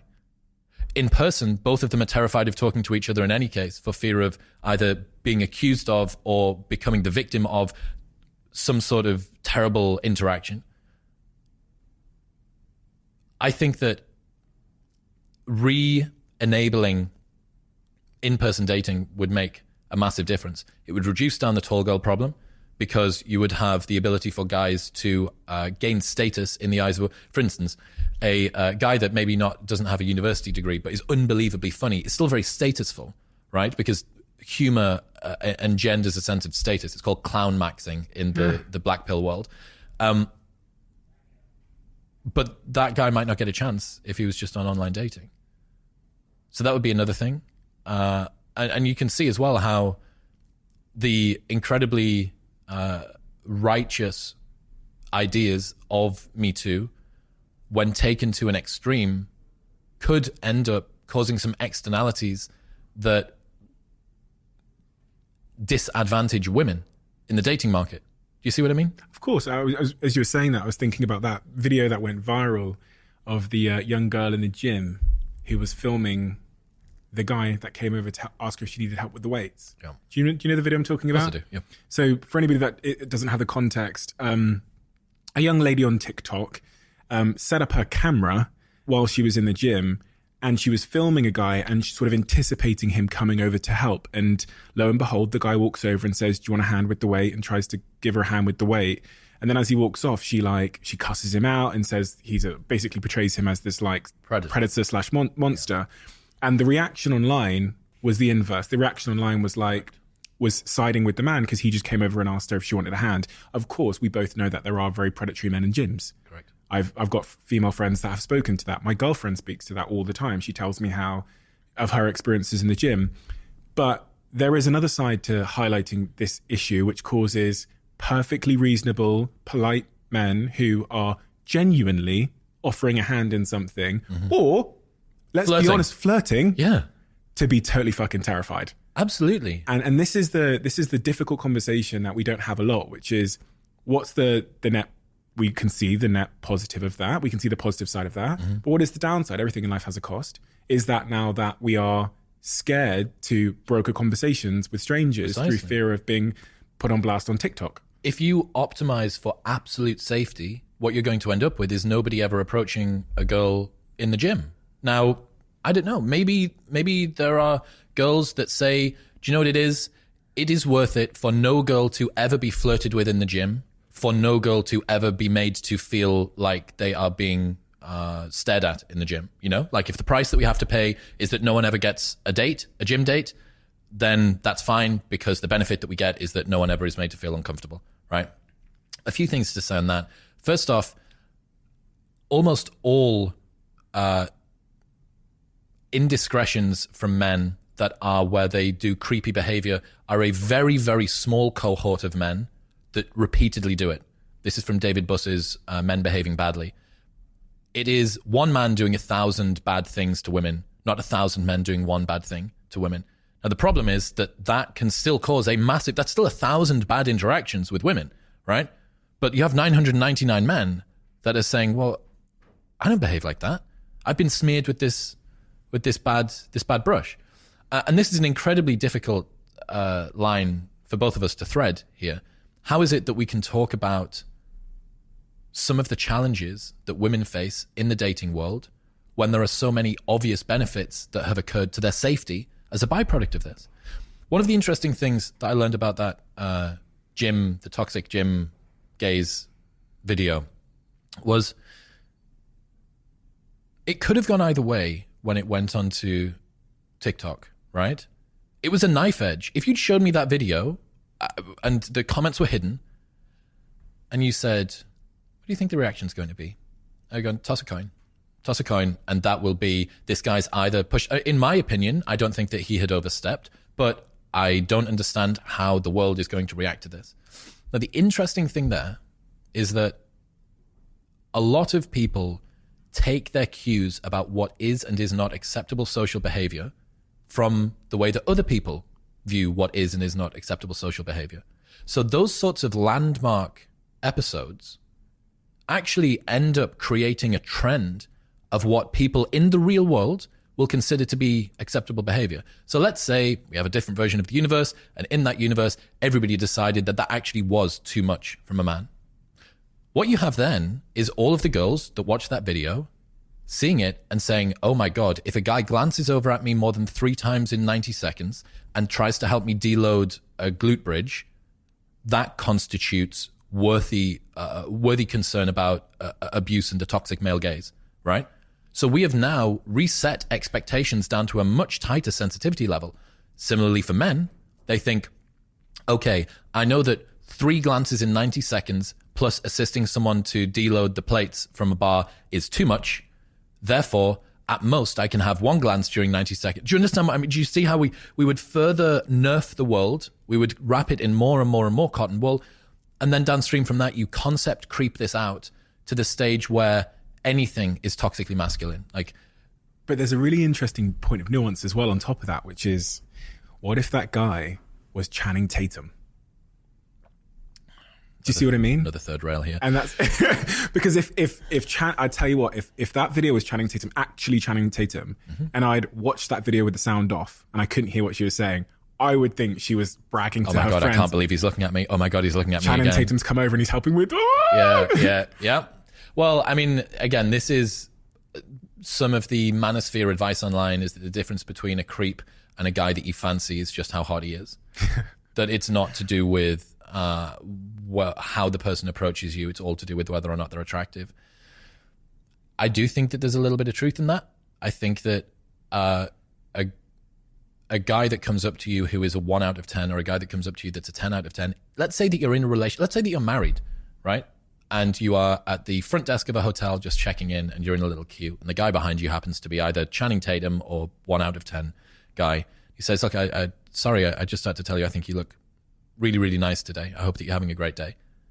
The difference in terms of experience there isn't nothing, right? And for certain girls and the expectations that they have around men and their relationship to men and their fear of men and their anxiety of it, it could be very different sorts of experiences. Let's give the other side of the coin. Men overstepping the mark and how men can be better.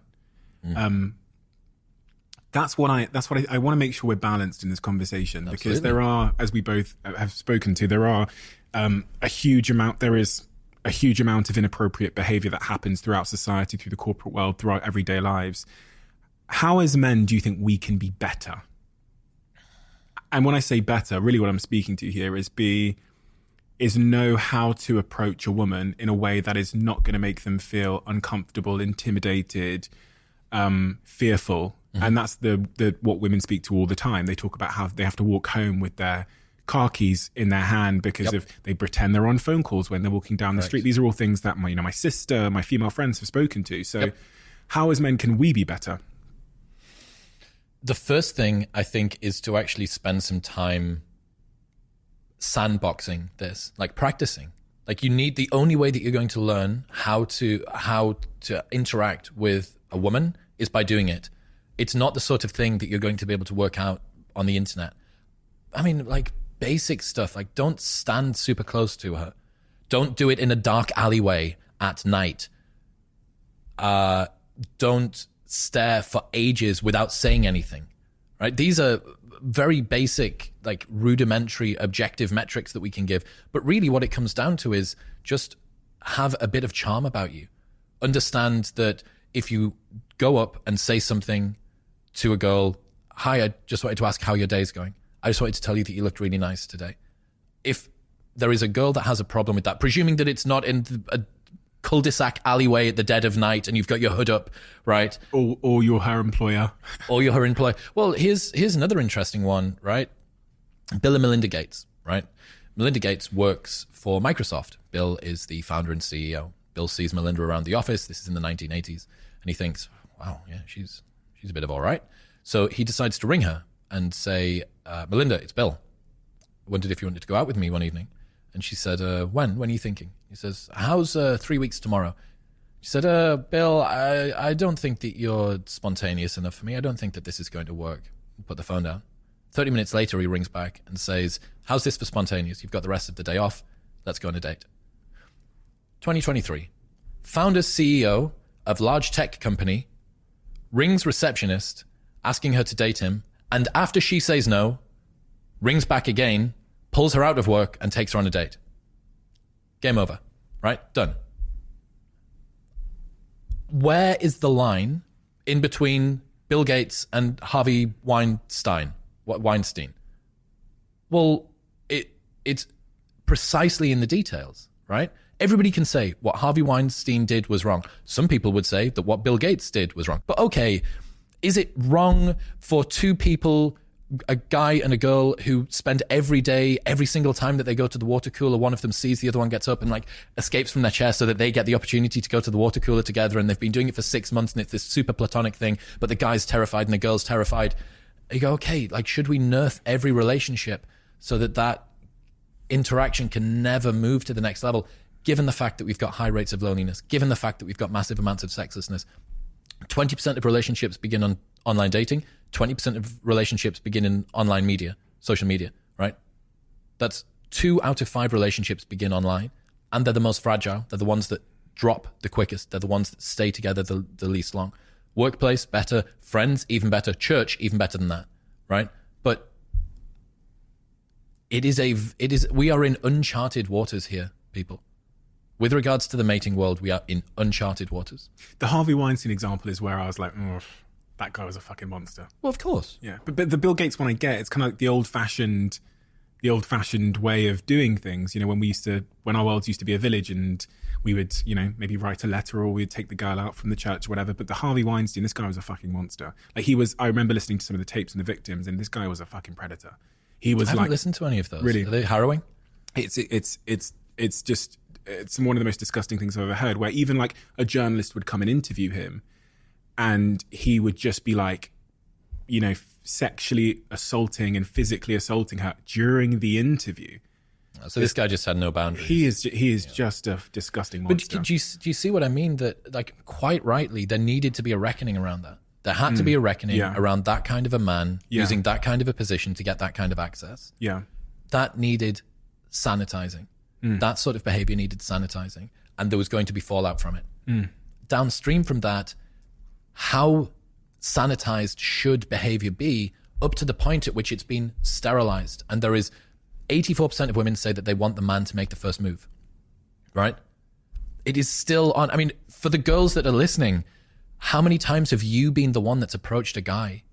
Like, I've been in nightclubs for 15 years, right? Met about 1 million people in there. Twice it's ever happened to me that girls have come up and been like forthright about chatting me up. Twice. And I've worked 1,000 nights in my... That's actually pretty good going, actually. yeah, two out of 1,000. That's not too bad. I mean, that could also be my fault, right? Like, but this is very difficult, man. And again, for the guys and girls that would say, well, what does it matter? You know, what does it matter that that people are going to be single? Especially for women. If you're a high achieving woman who's got the PhD, and I have a friend, PhD, millionaire, self-made millionaire in the fitness world, mid-30s, now going sperm donor route. She's really struggling to find a partner. So she is going to use her very vast resources to be able to support these kids, to bring them into the world, to have a fantastic life. But make no mistake, that's a single-parent household, right? That's a single-parent household. The outcomes that you have from single-parent households seem to be, sociosexually, the daughters don't do particularly well. You have higher rates of sociosexuality, which is more casual sex, more complexes around sex from single-parent households. But what we hear about a lot is that education and employment outcomes of single-parent households on average tend to be worse. For women, for the girls in that situation, it doesn't really seem to impact them all that much. So however big you think that effect is, double it and put it just on boys. It's only boys that seem to have that kind of a problem. And quite rightly, you're not going to have a patriarch in the family that's maybe able to deal with a rambunctious, disagreeable boy.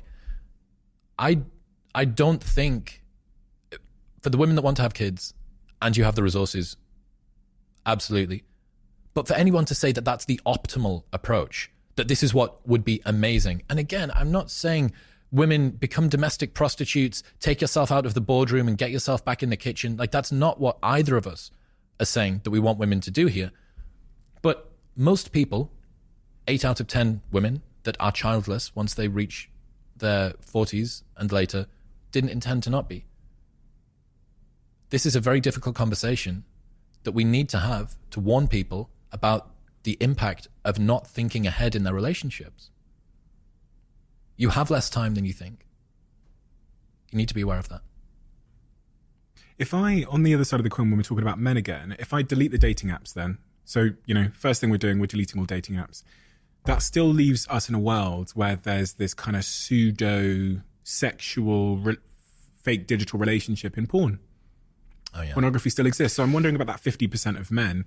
I'm assuming, and I don't know this 50% of men, but I'm assuming pornography is probably quite a big part of their replacement therapy for the connection and sexual intimacy that they're missing. Correct. So I have a theory called the male sedation hypothesis, right?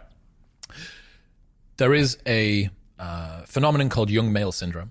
If you have a large number of non-partnered, childless men in a society, that tends to be an unstable civilization. There's examples throughout history where men who don't have a reason to behave, who don't buy into the social contract of cohesing everything together, tend to cause problems. They revolt, they cause riots, they spray paint cars, and they push over granny, and they do domestic violence and sexual assault. There have been a number of incel killings of disaffected, disenfranchised young men that have gone out and done horrible things. But it is not increasing in line with the amount of sexlessness, right? It's tripled. 2008 to 2018, tripled 8% to 28%. The number of associated young male syndrome incidents hasn't increased in kind. So you think, okay, something going on here. Something is happening which is causing men to not enact this very well established throughout all of history response. When men get into a relationship, their testosterone drops. When they have kids, their testosterone drops again, and reduced testosterone reduces risk-taking behavior. If you've just had a kid, or you're in a relationship, don't try and jump off that cliff, because then maybe you've got a kid that doesn't have a father anymore. You can see why that would be adaptive. So the question is, why is it that we have greater rates of sexlessness amongst young men than ever, but we don't have this in-kind amount of violence and disruption? And it's my belief that porn, video games, and social media are sedating men out of this status-seeking and reproductive-seeking behavior.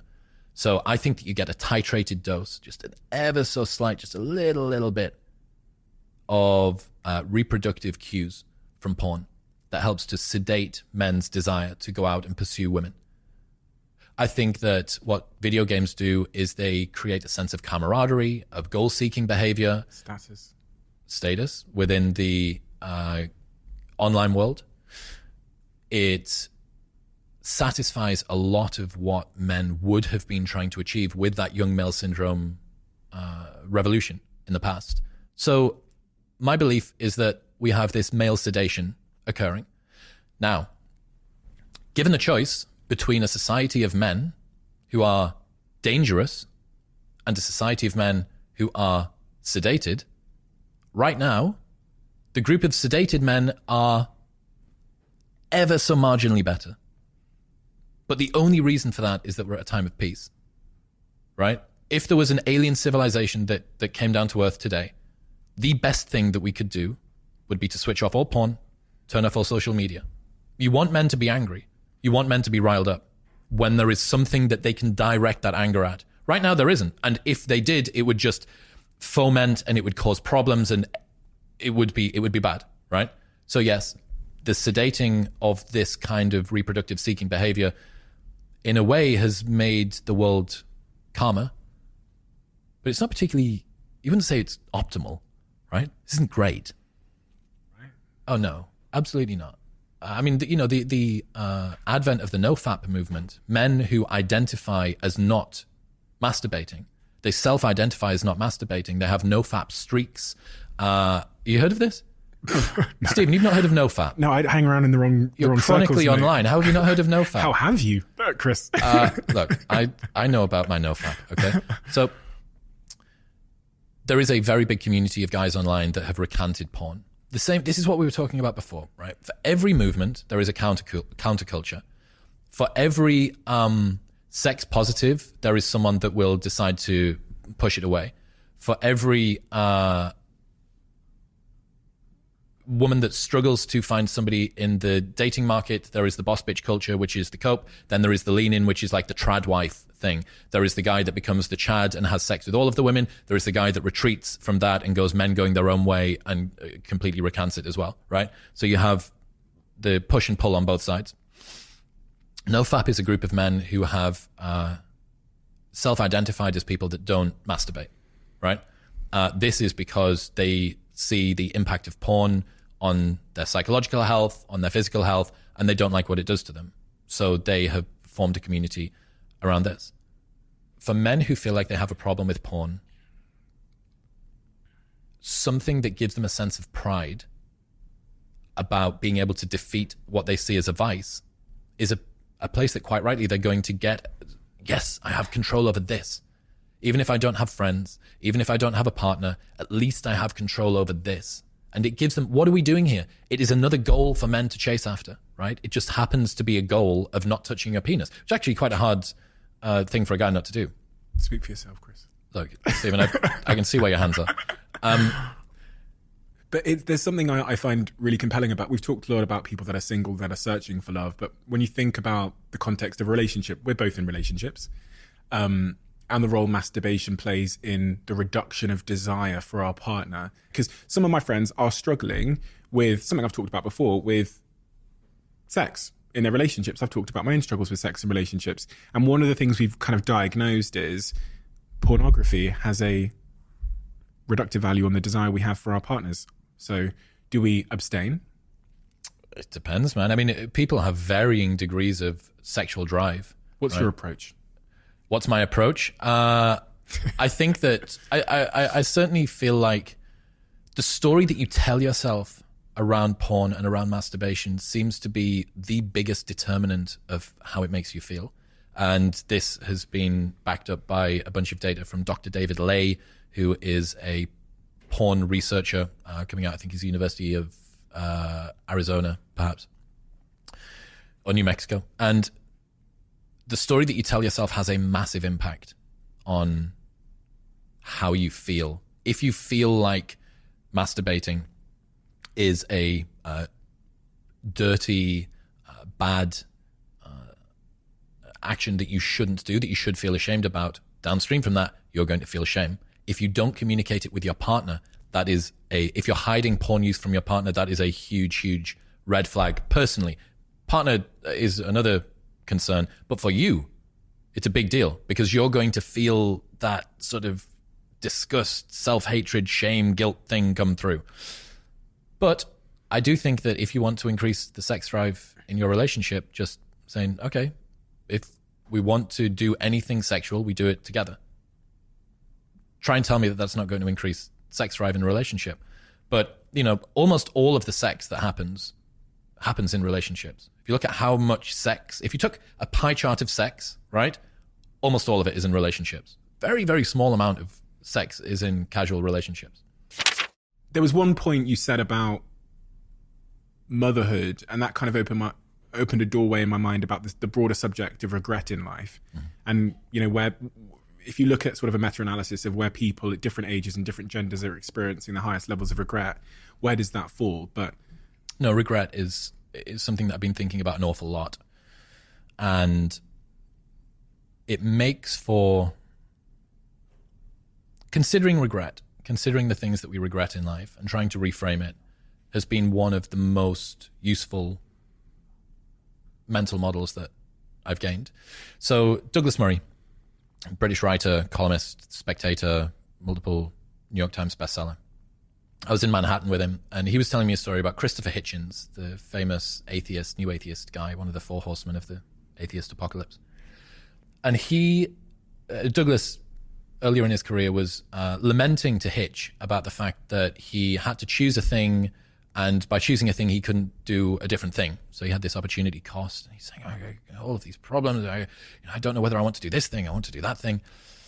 And you can imagine they're probably in some British pub somewhere in Westminster or whatever, and Hitch is probably smoking. He goes, Douglas, in life, we must choose our regrets.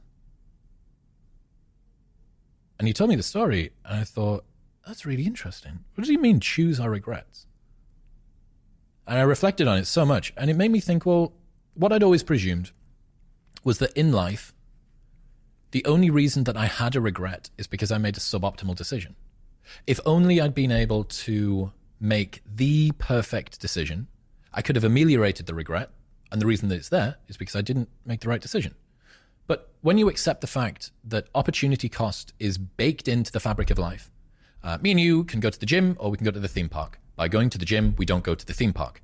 Even if the gym was the right decision to make, we're always going to have the open loop of, I wonder what the theme park was like that day. So I go, oh, that's interesting. Regrets aren't a bug, they're a feature.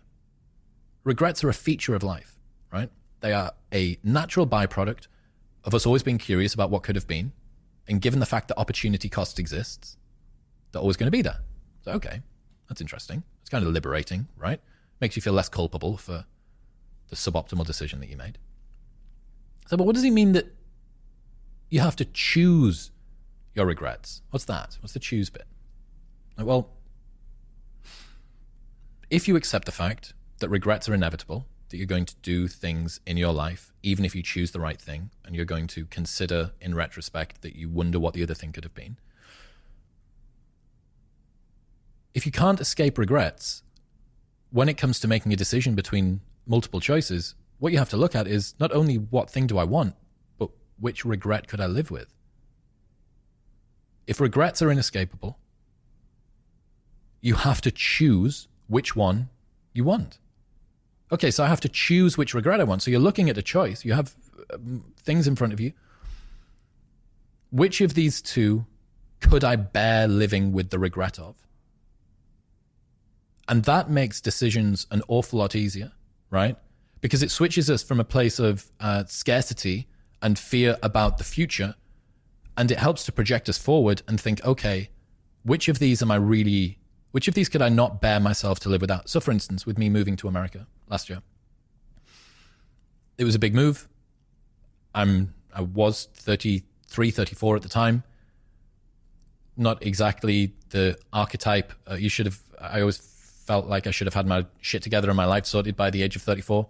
So moving to a new country at this time is a bit, oh, really?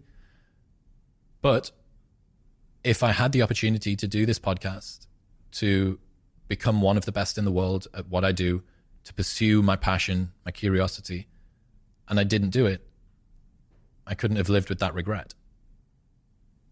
But in that case, hindsight's a wonderful thing, right? Because you could have come here and it could have just fucking bombed. It could have done. And you would have then looked back on that decision as... But at least I don't have the open loop anymore, right? I can live with the regret of selling an events business in the UK and trying to make it work in America, and then going back to the UK with my tail between my legs and going, I gave it a shot, it didn't work. I couldn't live with the regret of wondering, what if I'd had the conviction to follow my passions and go out to America and see if I can make it work? When people are at that fork in the road, the problem is they look off into the two directions that are in front of them, is both directions are completely shrouded in darkness. Correct. So it's that we go down one of the routes, and then, based on the outcome, in hindsight, we then attach regret or you can post hoc rationalize pretty much anything. I do agree, but a few things here. I've got one particular example in my mind where I was going to acquire a business. And we've been acquiring a few businesses recently at Flight Story. I was going to acquire a business, and I didn't in the end. And it turned out to be a really, really fantastic business. And so in hindsight, I'm going, I fucked up. That's a regret. And I think about it sometimes. I'm like, damn, should have bought that business. But it could have gone another way. And my perspective of the regret now would be entirely different. I'd be like, I'm amazing. I made a fantastic decision. But the answer and my regret didn't come until the game had been played out. And that's what I'm thinking about with the nature of regret. It's like... Well, it's difficult, right? Because you are correct. If you take a chance and that chance doesn't work out, then maybe you regret the other thing. But you can believe in advance, okay, even if I take the chance and it doesn't work out, at least I know that it didn't work out. For business decisions, ones that are a little bit more easily replaceable, as opposed to big life decisions, I remember when I was... much younger, 21, I think, 22, and I needed to decide about whether or not I was going to go and do the season in Ibiza, or I was going to stay at home and earn and save money and stuff. I was 21, or 22, I think. It doesn't matter. You know what I mean? And I realized, even though I didn't have this model in my mind at the time, I was like, this might be the last time that I get the opportunity to do this. I'm going to go and do a master's next year, and then I'm going to go straight into running this nightlife business. I probably should do this. I probably should. And there was just something that compelled me to go and do it. And I went and spent, and the 7 weeks that I spent in Ibiza, although I don't remember all of it, my memories of it are quite fond. And I think, fuck yeah, I did the thing. And it just helps, I think, people to get past the fear of failure and of regret, especially in retrospect. Regret isn't necessarily a bad thing. The reason that it exists is because you cared about something. You cared about something enough to actually be bothered by it. And you know what? When you were describing the liberating first point of the reason why regret exists, it made me think of this thing I read about jugglers, which I wrote about a little bit in my first book, where they believe that no juggler can juggle more than 14 balls at once. They think there's, just because of the laws of physics, the size of the human hand, it's impossible for a juggler to juggle more than 14 balls at once. And that speaks to the nature of limitation. There's only a certain amount of balls you can pick. And all the ones you don't pick, and it's kind of like the old analogy I used to sometimes talk about with, like, I love waffles, but I love a 6-pack. I'd love to have like a 6-pack or an 8-pack or whatever.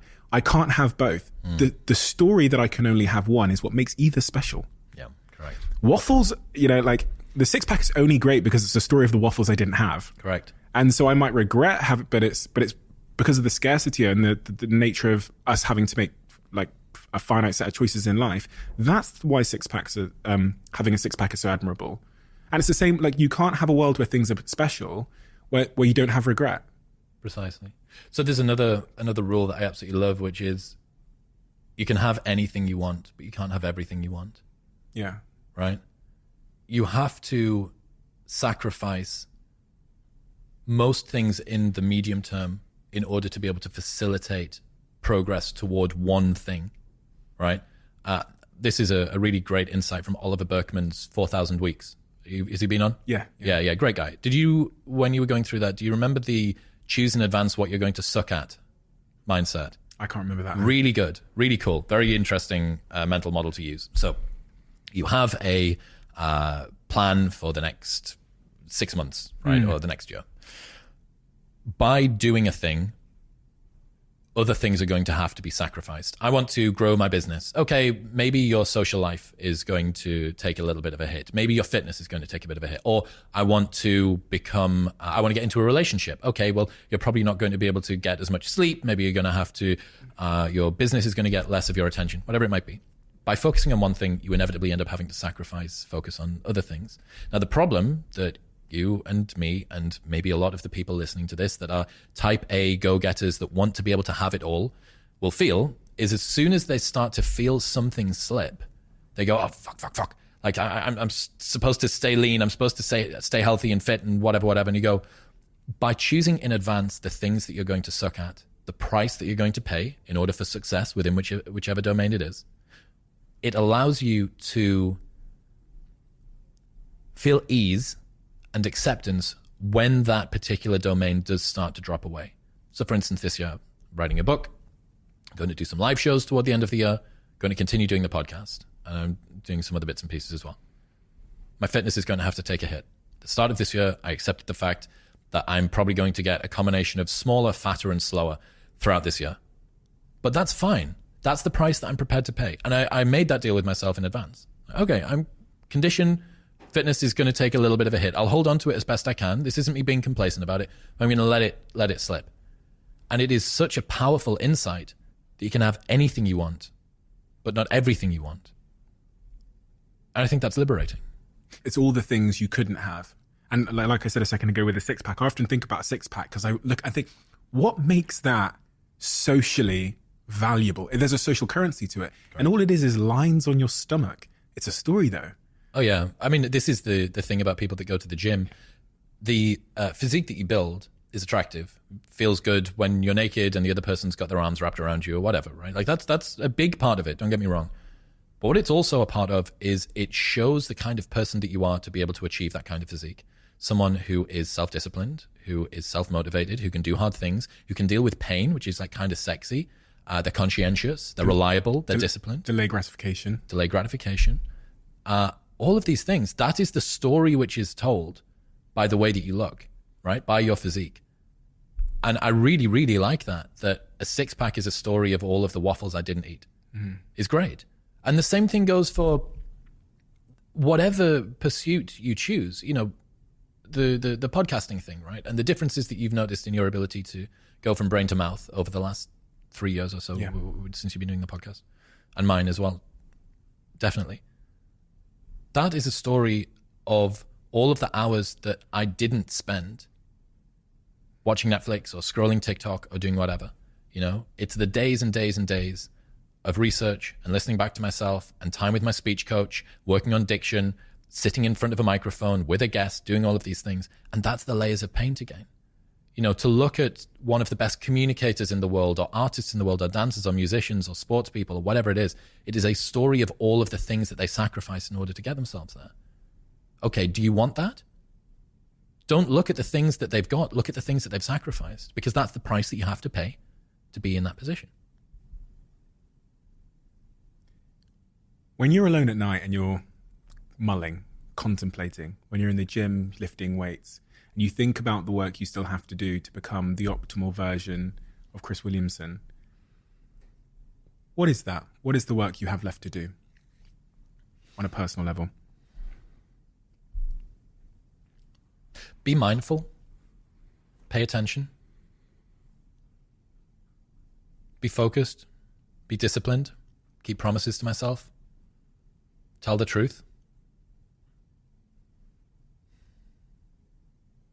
Those are the principles. Those are most of the principles. And the reason is, we spoke about this last night, the number of paths that your life can go down in the future are so varied and so difficult to predict that any hard and fast plan will be completely destroyed by 6 months of intense growth. 2 years ago, I couldn't have predicted that I would be living in America doing this thing. 2 years ago, you wouldn't have predicted that the show is where you are and you're on British Airways and et cetera, right? So having any rigid plan isn't going to work. Having a bunch of principles is.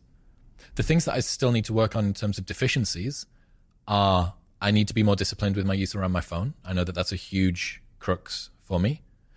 I need to continue to work on being emotionally open and vulnerable, specifically publicly.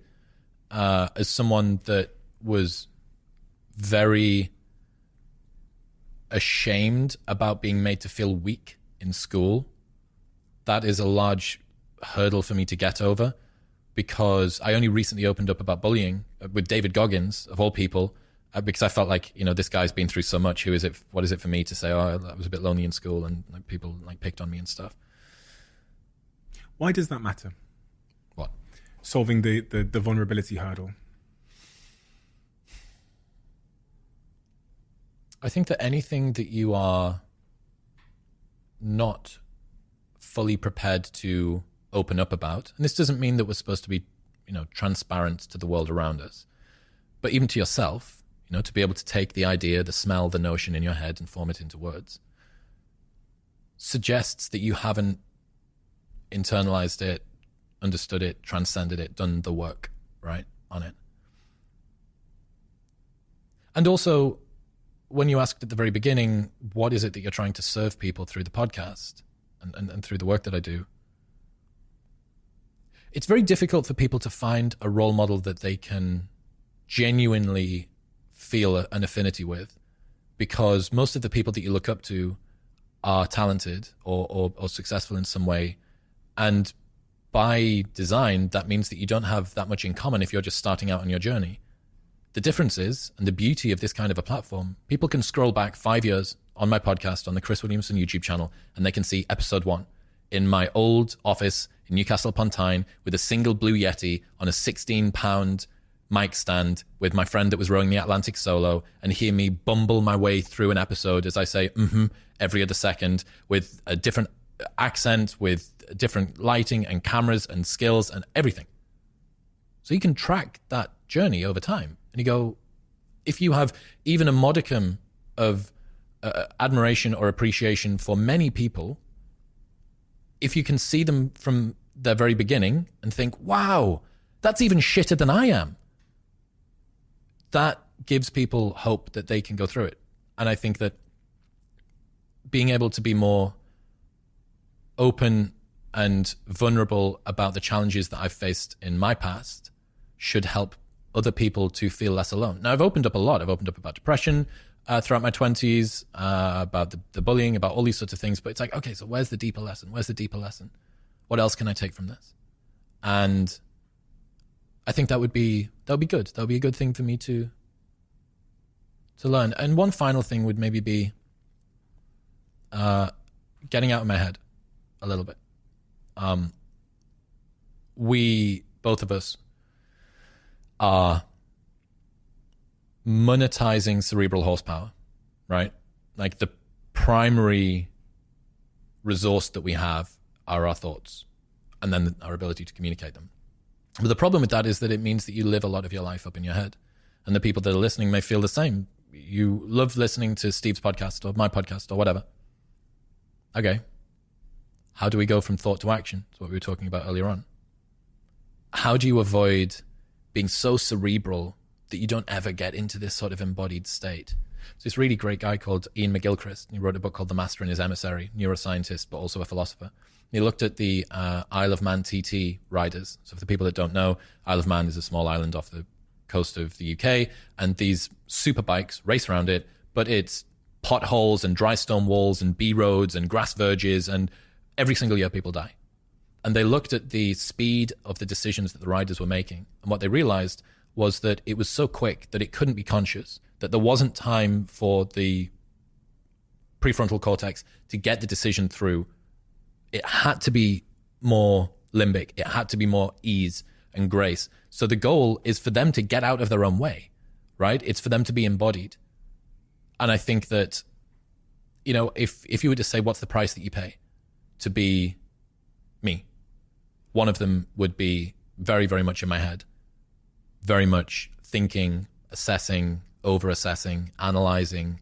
And it's beautiful. I love the takeaways that I get. I love the insights that I have around the world, around theories, around mental models, around, oh my God.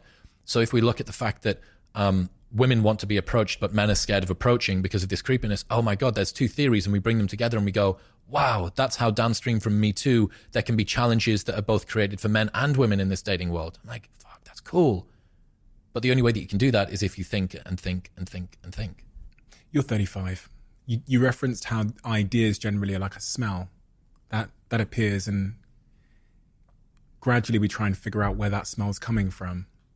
We also talked about regret. So bringing those concepts together, as a 35-year-old man now, if you were to forecast off into the future what your regrets are, what smells of regret would you forecast now that you're going to experience? When we sit here when you're 14, you go, do you know what? The mistake I made at 35 should have done was this and that. Yeah. X. Well, the embarrassing thing about this is if you look back at what you regret from 10 years ago, it's probably still the same shit that you regret now. Yeah. I think that our regrets stay with us because we're the same, you know? You are the common denominator between all of the experiences in your life. All of my partners, all of the breakups that I go through are bitter, and my ex ends up being a dick. Okay, well, what do all of your exes have in common? You. Yeah. You're the common denominator between all of them. So I think if someone is asking themselves this question and goes, what am I going to regret in 10 years' time? What do you regret from 10 years ago? Is a good place to start. So for me, fearing less. So I fear making big changes. I move very slowly with decisions, whether this be with life, whether this be with the business, bringing in team members, delegating control and responsibilities, taking risks, doing new things, new projects. It's served me very well because I make very few errors in business, but I leave an awful lot on the table because I don't take risk. So, and the reason that I don't take risk is because of scarcity mindset, fear, concern of the future. Self-doubt. You talked about imposter syndrome, the voice. Self-doubt to a degree, but it is more fear than that. It's more ambient than it being self-doubt. It's just there. It's just this cloud that lurks. And I go, but yeah, uncertainty. What about the uncertainty, right? And this is another thing from Peterson, where he says, you have to consider the price you pay for inaction. People presume that inaction has no cost. You don't get to not make a choice. Not making a choice is still making a choice. Every minute that goes by that this decision is undone is a choice. I'll teach you about one of my favorite bro science concepts that I came up with. So it's called anxiety cost, right? You know about opportunity cost, by doing a thing, you don't do another thing. I believe that the longer that you wait before you do a thing that needs doing, all of those minutes that you spend thinking about the thing that needs to be done could have been gotten rid of had you have just done the thing. So for an example, your daily routine resets every morning when you wake up. You have to walk the dog and meditate and do your breath work and read in your journal and do whatever. If you do those things earlier in the day, you get to spend the rest of the day in just this bliss, right? This self-congratulatory, noble, high horse bliss about all of these things you did. Whereas if you leave them until the end of the day, you have to spend all of those minutes thinking, oh, I got to do the meditation when I get home and can't forget to write in the journal. That's anxiety cost. And that's a really good, compelling reason why you should make decisions as soon as you're ready to make them, because you will get rid of these wasted minutes, which you'll never get back. You're never going to get those back. Your brief time on this planet, 4,000 weeks. And you're going to minimize the anxiety cost by doing things sooner. So for me, definitely fearing less would be one of them. Chris, this conversation's been immense, diverse, honest, vulnerable, everything I love about this show. You're an incredibly talented, wise speaker. And within that, what I see is I see repetitions. I don't see someone that came out of the womb with your insight, but I also see a really genuine curiosity, which you just can't fake. I will never be able to fake that. I don't, we were talking at dinner last night about the guy sat next to us with the shoes on and you're saying, why is he wearing those shoes? And why has the waitress got that belt on? That is your sort of natural disposition to curiosity. And it is of tremendous value for the world, because I can take so much from it without having to do the hard work. And I think the secondary piece there is your ability to distill the complex into the simple. That is incredibly powerful. And that's exactly what you do on Modern Wisdom over and over again. And I've watched and observed that show evolve and continue to evolve into something which is, if I could invest, I would invest. I would back that train, where that train's going. So I think it's incredibly important for people to go and check out your show, Modern Wisdom, if they haven't already. I'm sure a lot of people have. But it is just such an unbelievably rich source of inspiration, education, and humanity as well. And I think that's a lot of what we lean towards here, is that the human side of these things. And you provide that in abundance. So thank you for this conversation. I feel like we could talk for fucking hours. This is the problem where these things actually have to end at some point, because I'm sure there'll be a part 2 in the future, I hope. We do have a closing tradition on this podcast where the last guest leaves a question for the next guest, as you know. And there's a question been left for you. This is maybe the longest paragraph I've seen in this book so far. Okay, so the question left for you is, go back to the most painful or emotionally challenging moment or period you had as a boy. What would you say to that boy now, speaking directly to him to help him through that experience? Difference is, I know who wrote that question. You do, yes. Yeah, that's the problem of having too many friends in Austin that fly out here. So thanks for that, mate. And I have to say, we might as well let the cat out of the bag. He also knew that you were coming on next. Correct. So he wrote that question for you. I also bumped him for coffee yesterday, so he might have written a particularly difficult question. Yeah. Sorry. So both of us have taken an interest in psychedelics recently. And on a small dose of mushrooms a long while ago, I saw a version of me in the corner. And what I realized was that boy was worthy of love and acceptance. And if I could see him struggling through loneliness at school and a lack of support from friends, a sense of solitude that was pathological, just straight up loneliness, right? I would have told him that I was proud of him for getting through the things that he's got through. I would have said, you're working hard. You're worthy of acceptance and love. You don't need to offer the world anything in order for it to love you back. You don't need to offer people gifts or VIP entries or insights from a podcast. It's hard to be someone that thinks about things deeply because there is a in-kind association of suffering that comes along with it. It's both a blessing and a curse to feel things so very deeply. But I think that the price is worth it. I think that the depth of enjoyment that you get out of life is worth it. And for that young boy that I saw that was sat on the ground, that was alone, I'd have picked him up and cuddled him and said, you're doing great.